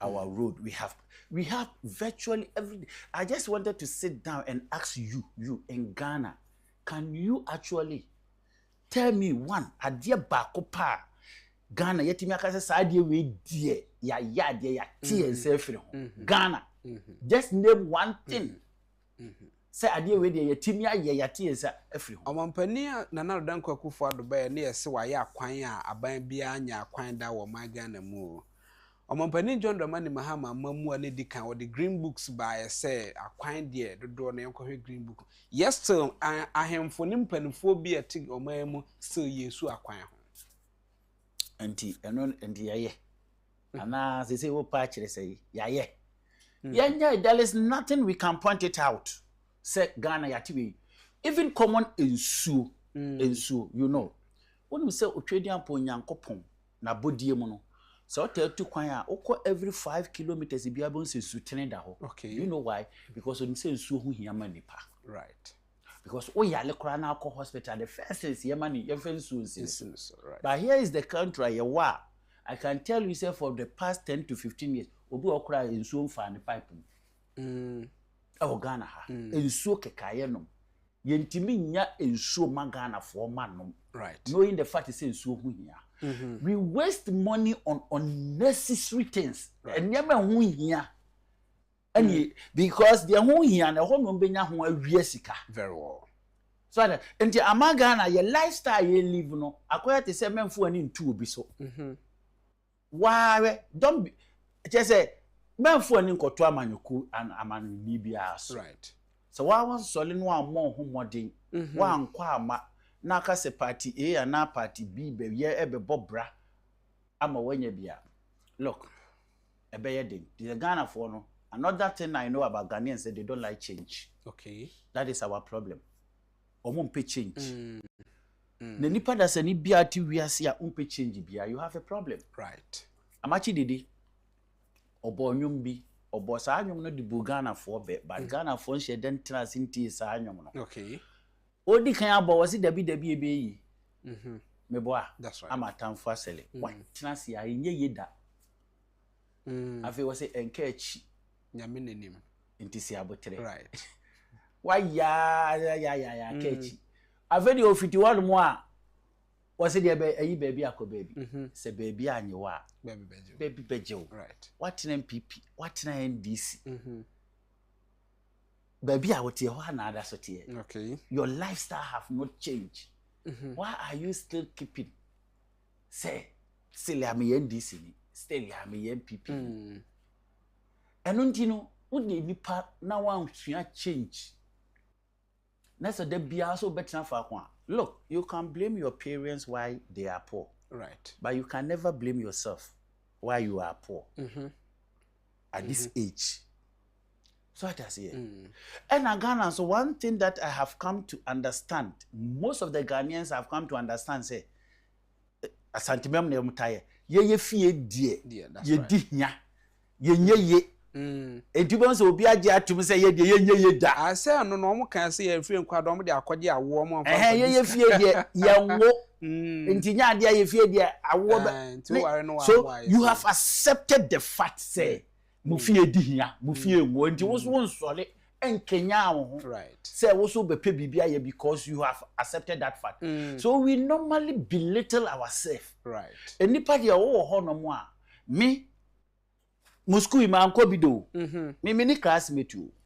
Sir. Dabi. Be me na musa, wo mu ko school no na me yesu me kana me bosha ne niema. But one thing I came to realize me we are say ade am disi mani ni so ni say ade biale wo wiase a enye nyankopon na aye na ye nipa da sani ene odi ni nimdie ene ni nyansa aye no if I wanted to do it I can do it because me so me ye nipa te say nipa no so I say ba Ghana for no ya tan ye to so ama na die nya right e do be won say Ghana ni sori a na sebe ade na pempen na bre right. So you cannot sit somewhere one place all your life. Now about can't say we my what's more wo kan ye beba galamsey too so ye beba bribery so but my memfo anko afram planes nso eso ne nim komo bi mfa ho all the economic activities e wo ho che say panto nu eda ho no ko ha na ansa no se besen aba no na mo amwo ha ese mo dem ne ma akọ no mo tete hwa se ne sade be samo age se twen omampani akufo-addo pen so ka so be bridge atoso na anu ya media budget review a yeru atofo se by wasan kan ono so boto ze won be bridge atoso ye bisa se entenkosi da ben na bibia ye economic activity say yetimi de ani ehunu so aye ebie ana meka jo ze ye odo adon edonwura ebinwo. And we always, in politics, they say, tell the people what they want to hear. Period. You become mama about you, yeah. And Ghana, no, idea about Ghana, no, we don't focus there. Okay. And until I see that be near to go baby rough. And because of politics in Tino, baby economically, no, I wasn't kayetimi put more infrastructure, not a buano. We don't look there. Okay. And Ghana politics, you know, all that they do, they say. It's like sometimes I find it difficult to say this. It look like Oma Musoma Kuskua Kessie the PAD holders call us for the years.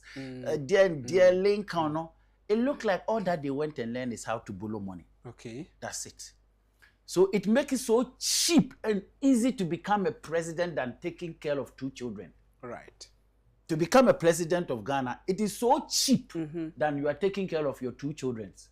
Because it looks like the president of Ghana, all that they do is almost all in a sikeni one ma, young couple bossian, your cuckoo near their koji cocolon, your family, your boss side near their quacoji. Your koji says sikeni nina the bar. Where do we invest those money is another problem. And you don't say, you need the only country you call Bobosian near the Bosian said to Abosiaka. Now then, I may be saying, was almost a couple of Bessian or Hono. You're quiet church policies on programs when you this kind of quiet. No one so get to me at this kind of my. You want to buy and family as I did. Hey, Massa, and your door bank, your bank be good to more. Sir, now open for one as open. Mimi Baba Jebosiana made me propose as a baladia or their mamma. Them this kind of quiet, they say you are right. So what I see. A number of the Biomu Africans for see a Jimmy. Right. Because Ghana yet young and I our boss side you will go there maganis you will timber you will cocoa near the boy a Honsa brani at long last. What is the benefit of those things? Sanya mano. What is the benefit? Right. So what I say. And you will share your bra ye bonwa and ye BBN so. Acquire cut across. Right. Obi ba or share baby or target here. A beboa say you wait me and ya aba. A free horn. No attach ho. Okay. Oh, infrastructure development. What kind ye? When you realize our Ghana, our only means of transportation is only by road. Right. Asa. So I say. But person we infrastructure development, one of the areas and can take a critical look at it is rail line. That's right. Because here good rail lines or Ghana has here. Only some could be betting me free Masia Bejuma within 1 hour. What are they doing? Bossing a year born and saying, say JDM by was over a express road. And I'm a boy. That's right. And it's an express road and Quadia rail line to Accra to Kumasia. Don't you take it? It's far better. Right. So what I say. And did there be a cheap side? Ye pedi ha gono ye. Dear den ye pesi a better. No nim said dear den so na betimi ama akoso. Right. Oh. And to show your problem why ye boy. See ye nya will be pa or ye business minded. Ghana it is about the time wa. There was a doctor for ne, a lawyer for ne ja wo machidi. Okay. Na ye handle Ghana ma business minded. Obi obetimi aton Ghana age Ghana. Bosia. Ai akwayo wo Burkina Faso. Ze Mohamed Touare say president here wo hoyi soja ni na no wo ye obi nim qualification ko de ko soja mu as to say yan soja fo a wo hoyi e bia na wo kan ti se nipa no akose de ko ano we business minded obebu o mind na ye nhunu ana won ko ye kra say won ko school no achi no e business minded da ohun say nipa e ba ye can say the biggest tomato factory at West Africa house we see wo e ma na no tomatoes or bra cross ma Ghana for me for bi Ghana for mpani for yehunu on say your biggest problem pa e school na ha Ghana for and you bu ye ho abomfia okay because Ghana ni ntebrofo a o kan brofo na nya na mo sere no sa meboa ezubroni ba ha no be katwi ana mo bom nsem ma that's right yeah, they will Timmy country. That's right. Oh, yeah, Jimmy. What's your Jimmy pa? The typical four because I did the idea. What is that as the education minister say? You're going for China. Now, what could Bukasa could have been Monty? Because yes, Uncle for BD. Ghana free French, ah, and then a French, I am my. It's me no didn't come. Because I had you say, yeah, dear, pet. Okay. Yepe will be dear. So I say, and Nontino, Uncle school or Ghana, see a move. Right. You found you. Say, the teacher training in nursing training, what problem it is because of school. Because first, so because of great teacher, Nicola, sir, and now carpentry. Ana mesi ni esre no yeso wa woni mu ade ne bia ko technical schools ana mene so ate ase ni esre no but time ana mo se sa ankrofo na China fo use sa ankrofo no dey build wo mu nation okay it's not about book enti da bia ya de brofo enti obegina ha oh what brofo onimade o that's it right I say Ghana ni alko school kuta PhD or your professor emeritus okuta certificate bia bi ushia no na age certificate ni free ni nsama ni tisu esi so kwa because kura sabi toothpaste kura ya kra yeso na konya kura bu akofra carpenter ni or your professor so engineer ni nyina yeti Ghana ha pese ye boa na Ghanaian investors adwuma Ghana fo adwuma koso carpentry fo adwuma koso enso yesesa ye parliament nkonwa ye ko China ene kokra right ye jimi ne bi no yamra corruption how man na no yesi e woda sum energy nsem ne yemfamfrimra na no yeda sum yenka ne edundum nipa kuo bi nkope bibimra ne yemfa emoa apart from the engineers ne nyina achi yewra asante kwaku beeko ya wodi to animo mrasibedwafo bi omwo mrasibedwam omu nyina nkeka ho bi mienkwa yesesa katansehye ne krono a ekoso ewo sa asemi wate a osum sen katansehye ne de se wanya aban a ana nipa obegye Ghana esi ne bo se Ghana ye media me pese me ye Ghana na se yakase ebegya abo NDC ne MPP semi so dia katansehye de enya na adwo se bitwam okay enya na adwo se bitwam to the stand they say aban bia ba of find ways and means ya obeko fie na ono so mu pocket ayema enti ye beba be set special prosecutor yoko all the investigations bodies say omonye corrupts niema but even they are even more corrupt than the corrupt. That's right. Is what they are saying. To the extent they say identity na yehu we nyina. This is a country and makacho say obi koye corruption cry yes yen city committee. There committee no there ya no e kata so momu aso. Right. So they say enti wo hwe the way and the manner de bia wo mo ye wo say 2028 wo de opa ye tie pa corrupt will be one of the method. Right. Ye ba wo mo ma wie sika wo mo ma ye say I quite remember pa MPP Emra JDM 2012 na akomea one of the sister station was wo ma targeting nipa about 4,000 na corruption wo mo ba ye be chi wo mo nyira gu wo ba mo chi obi me no ka say yoko your friends say JDM wo mo say wo mo de nkwa ora wo mo nipa ba be say 200 and something me no ka say wo mo nim wo mo okay wo wa wiabla let me tell you most of them they consult themselves. Some of the ministers and the ministries. Oba the previous one no master. Oh yeah, they say. Right. My be say no aye sika no dey say na aye no so kire me na. That is what they do. Okay. So they cannot fight those. I know no mo dey ka. According to say Galamsey fight. Okay. Say na corruption aye. Obi amra medibi. Na yakone sa oman no yetena ese China se once the ubu akonta kwa no once the nso a ye bejele because emra no ye adwuma ha emra no ye adwuma ana emra ye adwuma wo Ghana the only mla ye adwuma wo Ghana ha se ye ba akopɛ eye ema nkoma ejana eno kra na se kra manfo start ibubu so ba okro na so hwe na se ha ye ma no gira wo no a otimi bu fa so what I say ye mpanimfo na fatimemfo no tomele okay Jimmy because yenia and ye said do machi and ye bo mabaso right enti obi a obo okro no na wo say bo na baso what does that means to you now no with corruption say me ya na ye be kan say obi be koye minister ana ya appoint obi to position bi a or declare na asset na o de ahye ayimu people mu na o de akoto until say na ho be ba asem na say na be kwa bie mu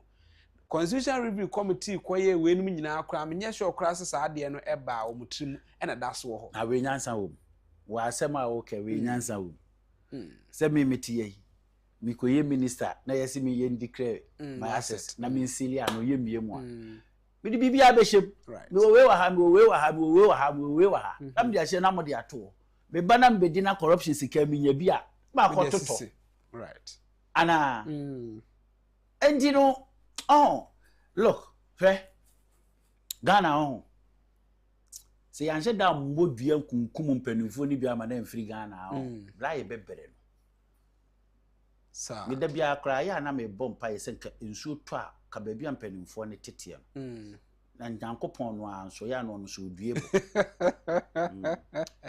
na hiafo na kunkum wo mamafo aba be wiawia Ghana siketi won mu didi na wo mu kuntonso fa wo kunkum wo mo na hiafo ma na wo sori ya wo kunkum ye so what I say because wo hwe kwan ya Ghana efra kwan ya ye de Ghana ekoso no yawo sa brantia baba wapa wo wie school pa na wo pa adwuma ye na wo nya adwuma ye na wo sori e ma no kra de na ya e ma no kra de wo ye mistake kra hwe a wo chema akoro gina gate because wo no beda ansa na obie gate na mo akwa apply adwuma yeti kro we say mu ama ase we live in the country where we feel say we child birth country but you are still a slave slave to your own country na aya na mpanimfo ni bi nso ya na medi om ho yawo me mura kora medi ni ho yawo sense kan medi ni ho yawo because party no odi a kire no esen ko agya sisi ya na nko wanya ne party na Ghana fo abedi ne chi ato abama no because MPP no it's a party that they don't like you obi bia be bia no enye omofe akoko besache kora enye ofe right and one man so no the people behind you no I can tell you say so ye not dwini say Ken enough is enough MPP ni me free me ankasa me tipa I can tell you say nko wagu MPP sir oh come on me ya na me ya wo hwene de ye de ye no so I say but who nimdie a ye de bie nyuma wo kwan a obefa so a obe etimi a employ nkrofo right but MPP a wodo ho abo wo mu a wo mu no wo mu mpe papa ntim otanhunu ensem a sebe mfire ni ma nsem ne ye ka kire wo right wo ye nipa come on can you wake up you should wake up opekura wo nya MPP wo mna majime party no okay obedane ama no o medane ama no on the presidential candidate right easy medane ama no easy because o nimdi obetimi de abie enwuma enwuma o emrante ni mabaawa no kronu bebre ni adwaman ne yade a wo ka bebre no ye because of enwuma o because o sole wa sole an pay a o sole be 5 ana 4 mu hokra enu abetena ha obenya ho akoba jantra dabi obenya ho akoba koro onya bibi ye right saa na wo nuanya bibi ya oni time wa oni be kwakoye saa niema very well but because of a human who ye dinti no it leave them with no choice so what I say that's right adia eni kwa say nipa da se ni ye and so na all ye so what I say because only choice and I am penny for no fa niema bi wu kwan mu say okay Ghana we have a future with this man right e bi ni ho saa enu nti no wabraba a wo bopa ene sei e wo Ghana asase so that is why today we see mass movement from the rural into urban centers that's right and obeko yenkura ase na dan da obi ani dem and so onipa da se ni prefer obeba betena Accra no ada abontere dan say obetran the crew right what kind of country are we living any pass our corruption in ever far omo ebi afa from ho e wo so omo aye o man no emwa do the anna ya resign ebi asika ya hwehwe mu sa abedi eho enim kwan a ana kwan ya fa so ba ya say yen yankasa mpo e na fa so ne ba ya ana obi de bedada ye ne ba ya ye sanda ne sika na mo man no ye resign na ye wo simpanifo a omo wo sa ne ma bi a ye kan omo ye sa wo na no e de mo man no e wo Ghana the government official one cry na yin be Masa. Oh Ghana. Na nipa no can't just we Jessica ni wia sisi ade no resign. Sir. On say Ghana na yetie no. Corruption no aye normal thing. E dey amaye. Right. Because ya on say ade bi wa wote ne da nti no afi yakura bi ma enya wo nwanwa bi. So what I say to the extent they say we sika nkrofo eto wo mu buase wia to wo mu buase right wo mu makọ school wo mu di wo mu pen ewia Ghana fa so pa nipa ba akusika eti betimi aye kwan we yesi afiri akwa akosombo. That's right. Nipa ba akupesika obewia wo dia ya ne se wo se wie sika na onfantena Ghana wo dia kwetena wo bi man so. Sa amamra no so kra ma lawyer for no chechem se obi e friend say plea bargaining enti wawie sika no momu kwa na yasan ya kire no no ayde na akokọ no no one ne atene general so no hwan akoye plea bargaining say sika no metua half na mpa watua half na de owi aye no nsa no so wafa ane munya ye nyina ye nkọ wia bia ye wia bia ne nyina ya be ye plea bargaining because aya kwame nkruma sika no abeja ma ye na mu de mu wia ane munya ye ne yesu me wia bia no so obi kokko wia bode de woni ya woni plea bargaining status bo obi ko wia ba sika dia yes ye man plea bargaining hwesika we since 1992 okay many men crofo me o team bi o hon mo ye research right ye research about a nipa oba politics ye fan say Ken oba politics no kuta ne sika dada nti ye nim no outside and to the sika ne be politics right onum say from 1992 to 2024 na akufo-addo efiri power na nipa mu kuta sika anka so mu di we report no mu no 10%. Yes, but from 1992 to 2024 na nipa ba be wura politics manya sika the politics manya sika no na almost about 80 to 90%. Right. And if I know manya say sika ni free and your krono ye okay how many of them yachi wo matum from 1992 up to 2024 zelf say 2024 20 afina and also ye correct what them say enipa yachi wo mo say wo mo di aban sika yachi wo ma jeli wo mo pa no what say wo mo nu 20 sa wo mo nu 20 and 2 wo mu du 20 kura no a ya sama wo mu nyina presidential party na sa betina fie eno mo wi abode ne bankani gumu omugum from 1990 and so Ghana has say you can say corrupt ejina ni pamien sape okay what the judicial crowd your form so the omunye part of your friend is a politics it will be out it you shall corrupt ejina ni petu the executive and the legislature. That's right. Members of parliament and a presidency. Someone members of parliament and they appoint to ministers. And most of them so ministers. And the members of parliament and the executive. And the corrupt a yakanyina say nipa mienu we nebo. Right. Corrupt a yakanyina apart from that you know. Hwaya na man for say public sector. Public sector. Yes. Very good. Public sector is in the control of the executives. That's because right. Most of the chief executives at the public sector were appointed by the presidency. Right. So they are part of the presidency. 2, so our public sector new.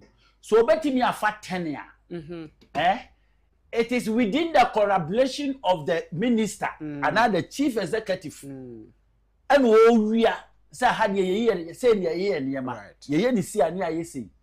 So that because the chief executive no say why they say no massa corruption wo mo design e manembra onye dabe because my who chief executive for first day appointing you to no office okobie ne fridge na drinks ya hodo ehiem ni nya obi efe no say na we so no say ya no say no mo meyi ni nyina the moment ya wo be man microphone na hunu usu no ba no wo mo wia bibia they will be very careful. Right. But when I wonu makotim app no a when you are doing it, they also do. Right. So what I say. Right. So that is the basic. Anunti omu fa omu diwia. To the sense say, obia kura so what tie your politics ya. Because of most of them no is sponsored by friends. And to me, madam for no uska. Right. Me koye politics member for parliament. Me timi about menua. Baby amikwe de boa me uska fa boa me. Na president say rade boa na ye yiwini aba na president so be ma me minister o ma me minister so ase wa woni contract nyina so atase enti se saa niema we say no me ka me nkokora na nka soja aban na nka asa aba right to the sense say de wonu mu ye de masa se ya hwe ya on Ghana mrante ne mabawa obra ne be ye de amaye Right. Our children will come and blame us the same thing we are blaming our fathers. Yababa na fe yaba behwe wani so adi hunu in totality for Ghana sectors ahodo a opese senka wo mompani odo wani behwehwe yen hwe galamsey 2 ewo my Ghana emu aban ko ahemfo ewo mu ene bia ka ho bia sika eba ahemfo ha mo magye no ma yekuntanti emaburu ne emrante ebre ensuo nsensa asensei yes still yes ye fight galamsey ensuo gu so say ekwan be na de fa so uhu ne sen enokure ni Ghana na the entire enokure ni Ghana in this area we hear nipa 4 and they say Ghana so okay the politicians the clergies the pastors and a team of 4 and they say I have for nka ho enya na make okay because they say the chiefs and they say Ghana okay to the extent they say utie ye ne ala ya assassin our national anthem say ya boarding dey the my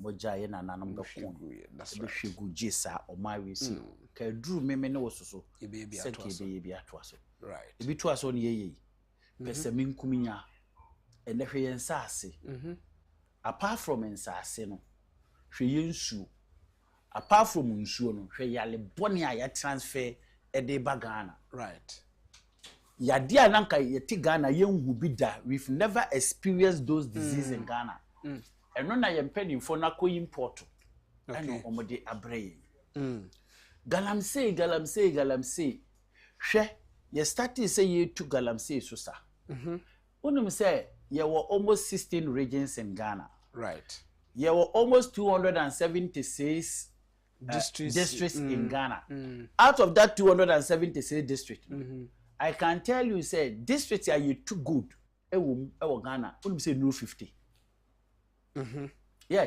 Asante region have 47 districts okay Ukwa Asante region baby are you too good we dance enu 10 out of the 47 then go to Western that's right but the FNC Western the other districts in now you too cry you too good okay districts the same so it as a voter districts but you too good Greater Accra no the Eastern region right Kakra Central right Kakra enti enu 50 right by yet Ghana has say itimika say entokwa si Congo ni asesa Ghana sojafoɔ so monko bu obi kuro ho ban 35 million population in Ghana omo too good omo nuru 1 million okay yentimi ntu o mase do you know why eno na kire say wo mo so omo betu gold ase no wo ma na etu gold no enjo be bisa se yesi asojafoɔ ede ye woko enti se woni obi a oye sojani ana oye security analyst din koma o se ye prepare sojafoɔ so omo nkoko to omo hunu se galamsey no so ye woko dabi right dabi omo hunu se ye hwe nsase because obi asase sei right obi nsu se kum nipa o Congo very well so okopo obi aye kum o Congo ne nsase ho ban meanwhile wo so de wa ha amanfo say ye nsase omu say ye nkwaye omu do you know how many people galamsey have killed yes apart from that there ebu agum omu ko ho that kind of name right innocent people to me fall into that pitch that's right anameboa won ko tu galamsey wonim no akoto mu no awu very well do you know how many people is killing does eno de ye ntimi nya soja for me mo ho ban eno ntina make sure say those that they say they are fighting the galamsey they are the one doing it right eno ntina ama ho nsem zada say na JDM NDC no me so mbom di 2 weeks 3 weeks ebetu galamsey ase right enyo ono anso na okakan say omo ay galamsey ya kire wo no ye ba yebeja wo right na ye wo campaigns ewo ho so ati ase enti enei wo hwe de ekosoa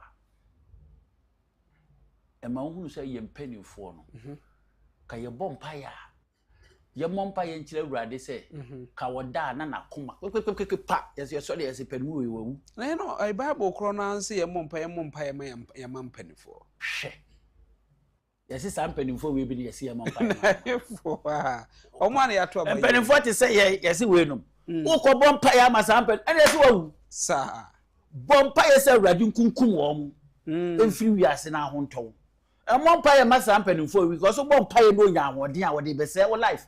Your life was say you for na say life. And they am penny for ye. Oza ko empire made there be am empire chire ba rade say onkunkum omo. Adwen penny omo tirim. Omo nyo ma dwe so bebo Ghana mrante ne mabawa. Okay. So what I say? Ye bra ye brain na 90% gina wo 10% penny free ye. Sense so. Ye di kurashe wonsa. Ye di kurusika maw.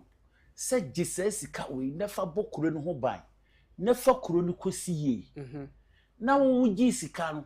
Wonde wo yire no ma no namfofo. Na mu di sika no wo gya kuro ni nyina to wo no mo. Right. Enyo mo na ese no. Akoye te se ye mpanimfo no wo mo bra wo mo bo. Wo mo bra ye mpanimfo we bo nyina akoye te se Israel ohini bi oba ya de friend so. So na Israel ho chire wo mo. Na ye bo aba be ye ohini. Se bra na be bu o man na Israel fo ho toye. Right. So see abofra bi ni na ba bi a ye se afre ni David. Onya ohini ni bi a obedi. And wo jai Israel nyina to ho. Na okotai. And wo tai se obekum David. So what you say? And what did David yachi? Penu because David nyahini ni bi obeba abedi. Ne asra dom taba. Tani pa baako. Right. And wo jai omanim tuntu dwuma nyina edi gu ho. Sa na ye mpanimfo no o mabra botie. Enwuma ntia ye de o mo ba power se wo mo mra meye. O ma jai sa enwuma na go. Okay. And na de be ye de e ma ewo e ba wo mo abusua be ye. Enti wo hwe sectors ya hwe wo hwe from Kwame Nkrumah time up to JDM time wo hwe wo mo yire ni wo mo manu mo a and up to date obi ha started na yire ni ne manan ACC. Right. Wo hwe ye president odi ade ya na ne father somewhere Kwame Nkrumah time or say Buzia time no ye member of parliament odi ye gya no so. Okay. And then ne ba president odi ye so very well. And hwe ne mai ne ba yo so do didi na chi obia brabo otutu mu na yesi. That's right. Enti ya hwe ya na if care is not taken today omo manu no so be ba bedi ye maso. Right. Na akufo-addo na ne papa elsewhere de facto president omu di ye jaso and then na akufo-addo aba bedi ye so. Right. Otutu ne manam asisi ye so wan hwe ya ne ma be ba bedi ye maso. Okay. And me know can say most of the members of parliament, even Jelly John Rawlings, and then the ba Senator Rawlings. Yeah, any minister. Yeah, any minister. Right. Was I a member of parliament? Right. O din krofo bi so. Very well. Enti otutu na wasi wono so ne ma ya nhwe ya obeba bedi ye maso. That's right. So we become slave in our own nation if care is not taken. Because most of the members of parliament you matwa mu ko nyina most of them omoma besisi wo manan and na wo kwa adwuma mu na ye hia ni ba nipa na wote ho no na kokora na nka ese ofiri wa wo do certificate obam adwuma no o se ne nana bi wo school o twea ne nana na wie school ansa na wo de na be hye ho. That's right. Na wo janti da bia ahiafo ma e na ebre. Right. Abusia enkomo ne yedi ewo Netu television dialogue show so enie na na yedi nkomo de afa amammu ene kwan a ye hwe ekwan a ye fa oman efa so na yeniye ewo mu wonso a wo fi nkomo ya ya ode ma wo bepese ode ba beto so bi ebre no ebeso ama wa obra ye bi ahoma no se eguso yedi nkomo no freba na wososo do de abeto so pani a ene di nkomo no eye Owura Kenneth Nana Kwame Asamoah wono ena wo ye kofare bae ya wosan ada no Action People's Party Trinity say APP amanyuku no de eba ona mene na hia ewo dialogue show so on the Netu television so a ye bu enkompo hwe oman no ne kwan a ewo so oman no ye fa so de koye ne wonso fo adwen kire bra wo ha ne secretaries ahodo kekakan ho a asem bia wonso beka bia eto asomu anipa wonse a wasem ye to asomu no o ma twa gun kata so wono so edwumadi a wodi no wode no afra ayebi 0240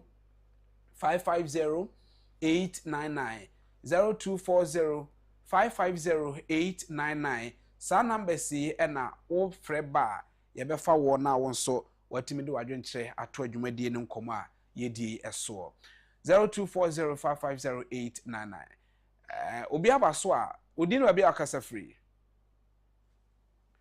Right. Ma yen koso obra na ye tu galamsey ase. Enti yen asoman ba bia galamsey nankasankasa di enya aduru. Ene ensu asei ensase sei amanfo ewunti yen yankasankasa ase so ye timamufo ma no yen hunu si ye jai. Right, mame ene afrefo no me mo be se nipa be edu a o medike afra ba no menfo mudin ba bia akasa free o. Very Emmanuel nkasa free agogba. Imama minti wa no pay. Me de kakra me kan ze o man kwanku yi nyina empanifo a mudi o man so. Because MPP time o makem NDC aba. But the empanifo na no mokabo mu ekesika ni bi. Na e mo bre. Se men kan we a o ko pantan abokobi. E kwan amoye no. Me driver ni o de bia e ka se e bia e kwan na tututu rough en futuro ni normal. Ndi o man de akwase ye ati o man but ye say bre o man mu ase if you togu ba bi kura na aba o man. Right. Ndi papa na sem na o kan de nyame hira na pa. Me da say. Papa na de. Ma me na say papa 0240550899. Udin ba bia akasa free o. Hello busia udin ba bia akasa free. Hello. Bacho ano akasa de kakra tie mi o phone so utie mi o TV ni so e be check kakra. Good morning. Good morning sir udin ba bia akasa free. Because free Agbogba the same place. Ma mi ti wa no pay. Because free Agbogba the same place. Okay. The papa ni kan me ni ya 100%. Me ni na ya 100%. Eyi ye man we o kan asem bi na mani gi e pa o si ade ba kokra po ni ho a ya fisi ni good a obetumi appointi. Bibi ani ho a ya fisi say obe pointi say ade we Ghana de ye nti Ghana ya ade wo we hu bibi atos e na no o kan no say ye ndi sini happy from my we mu a ye down for no be ko akiri ye san achi ye ko enim da eti nyame hira no na adwen pa no wo no na mi ma adwen say because of ndi sini happy me to aba na me to aba nso ba say me party we a o kan say ye be ma party we aba no de adwen pa wa ta Ghana chi de me to aba ma za party. Right. But that's not pay. 0240. Udin ba bia akasa free o. Bacho udin ba bia akasa free. Bacho ano akasa de kakra man. Udin ba bia akasa free. Hello. Udin ba bia akasa free o. Yo. Good morning.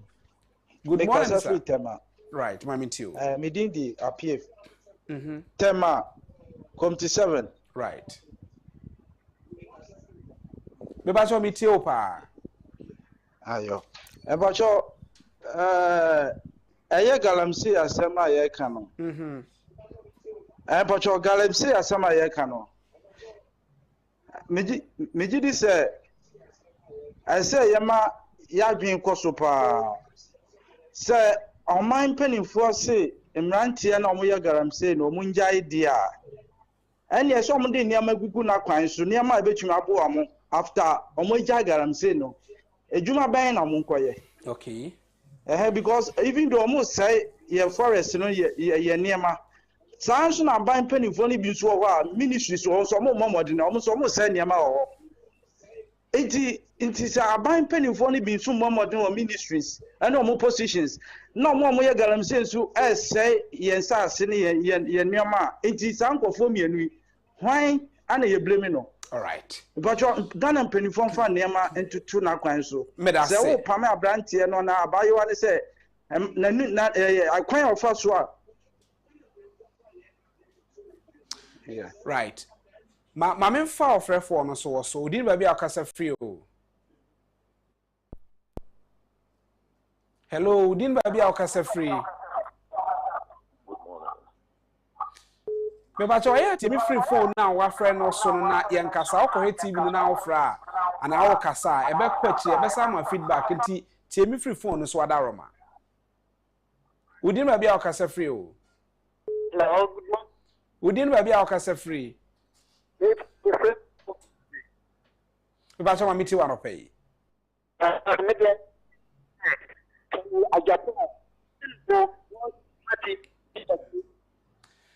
don't know. Medase mo from so e kwan no so nka bi odin ba bia okasa free o. Your family also because free young better. But ya peja one kakra mami. Mr. Family also because free young better account. Mami I for Afran planes. Young better. Nyame better Afran planes mami ti o. Like motivation is the pa na the way amuma akunyama papa is can some chair and the way no what you can. TV station can come your politics NDC MPP. You are mother dear no some I to ya no. The way of car and the way of the car you are Kennedy. Yeah, my bully your pen papa say or no only Nankasana party and MPP no the Dian to Quanta. The Americans in Ministry of Fun right. Meso me das papa memfa frefo ba kwa na miru na fe yemfa frefo no ensi na yento aso mfa edwumadi ensi wudi ba bia akasa free me ba cha wudi ye fra o se wadaroma but ye from Opukwenki Frank me ba cha akasa free he I invite them kasa free kaswa mami ti wa no pay emi Pipacho, papa not one in fact, maniaji papa. In Quasemini, maniaji. You want to call the station, TV station here, NDC, MPP, you been there at no crano. Papa, the cano, papa, and sending now cano. Right. Clegana, I am moving near Panocro. Yet, no cry, yet, no cranny. You say no crano. Sankrofo mi anu wo no ma ye ho ntoye da both MPP and NDC ye ho ntimi ntoye da adi je say when ye bone na we ba na we to aso wa kire we se papa ne kan ta ba be tie enji we ye futo no obugu ye ni an wo we ko court ana we oboa wo mo boa papa wo mo boa all right wo to futo na egu ye ni keke gos no kure no de entimi pie da Medase. I just say, conform you at me through. Medase pa. Massemina, Miss Madamasi. Right. Yamisam Bubri. The Biamonian say, am I? Yamsi. Yamsi. Right. Medase. Yamfa frefo no ensi na fe yene era Kenneth Nana Kwame Asamoah and wrap it up with Medie so. Ana atiefo a etie nya dodo no ane benya adagya nipa ehwe TV ne nya omunya ne benya adagya but kakra bi e ba ye no ono se Ghana for etie okasa de na okatwa to ye de adwuma de asi oh de meka ne se Ghana for no obra no wa bobi ohun ba bi e de wakọ akosie etoda e wo se woto aso mentena honum sa NDC MPP ye de yenka so mo meye bi de because some be fa Ghana at least na Ghana nti say ma bo mo homode but the expectation no so say ye business minded ye hia lawyer for the Ghana court to akodi asem sa da bia ye difo right if your doctors o ma be wo Ghana mpane sa ye honto ye da say ye hia businessman okay because it is only businessman who can rescue Ghana and yes a lawyer for any doctor for any bi enti ya mpe businessman a wo business minded obetimi aba be boa ma Ghana akoso ne didi doctor ne lawyer for ye chi dia menua akosiko ne gina kwantia enti de be se obi bia say about 2028 a ye kotui ye wura ken wonya MPP achi diu MPP no di achi dia mo ano o mo mpe no kora nipa da bia ye di watem ye wa ya kan se be mfrani mafo mo nso kora na o mudu ate wo mra isi party no Asian People Party e wo ho okay oba masa beji ne koyo presidential candidate ale party no ye me anam tie ye ne an ye tie ye dia ye se brabedi animu a enti wane ni de base fo ni nyina o mu nyina amra ala cheba nti mu nyina o mu ni certificate o mu nyina amra ye nyina ye nkamom ye mfome third force or ye strong one e betimi aboa ni rescue Ghana na de ya no fo ye ide ene ye Ghana fo mu di omachi a ene na ye moala o very well moala very well na de man come policies back ko anti say on say police baby a okay nka me sra kwanya ne say ye duru ha go bade san wo kan ze kwa Ghana ni ni wie befiri say wo short memory enti ye duru ho no a ye be sam akwanya ma ye nso opportunity no na fe full 1-2 hours no yen santana say ya tena se ya ne yen fa wo policy programs policy bi so ho no ya keka wan ka ne ntama ma na mpiepie ntama na ka so obi die na wa akorofo yi o master tikure wiawia that is so correct but the ode ade ne be ba no wo you know the adwempo no said obe cheche odi unu se akwai said o kan de ne nyesa na o kan asema make bi no 2016 na mis car say be legalize we onse na na akufo-addo mo be ya adwempo na me de ye no ma mebusa me o ma ye ni bia na bia some say no the tetra cannabis no ye loan na ye bedua medical aspect na we I will say the dwuma de no esi e wa ye mfa sadama wo se wo hwe ye sanso na ye de aseda pc ma Mira Kenneth Nana Kwame Asamoah, founder and leader Edma Action People's Party APP ono so bae ebe Grace Jumadi Emano Edrum Pempenso e Adrian Fast Dan Farmer production team for MCR no he was ahen or Sansona Justice Safo ebo na famu de and afizero Robert Fain and so ebo focus ebo na dwuma e wa Sansona Elikim Jan Tenten ebo amadwumadi no edru wasumo Silence Water and James eka ho ebi executive producer no lawyer Kwaku Amodate omunyina abo bimidin yours truly Kwame abo akudan kwamwa obecha from Komoto your host with the most and your moderator nyangopon ya adma ochina financial friday ebedi sikasemo enkomo yeda asese okan ho na ohwe yen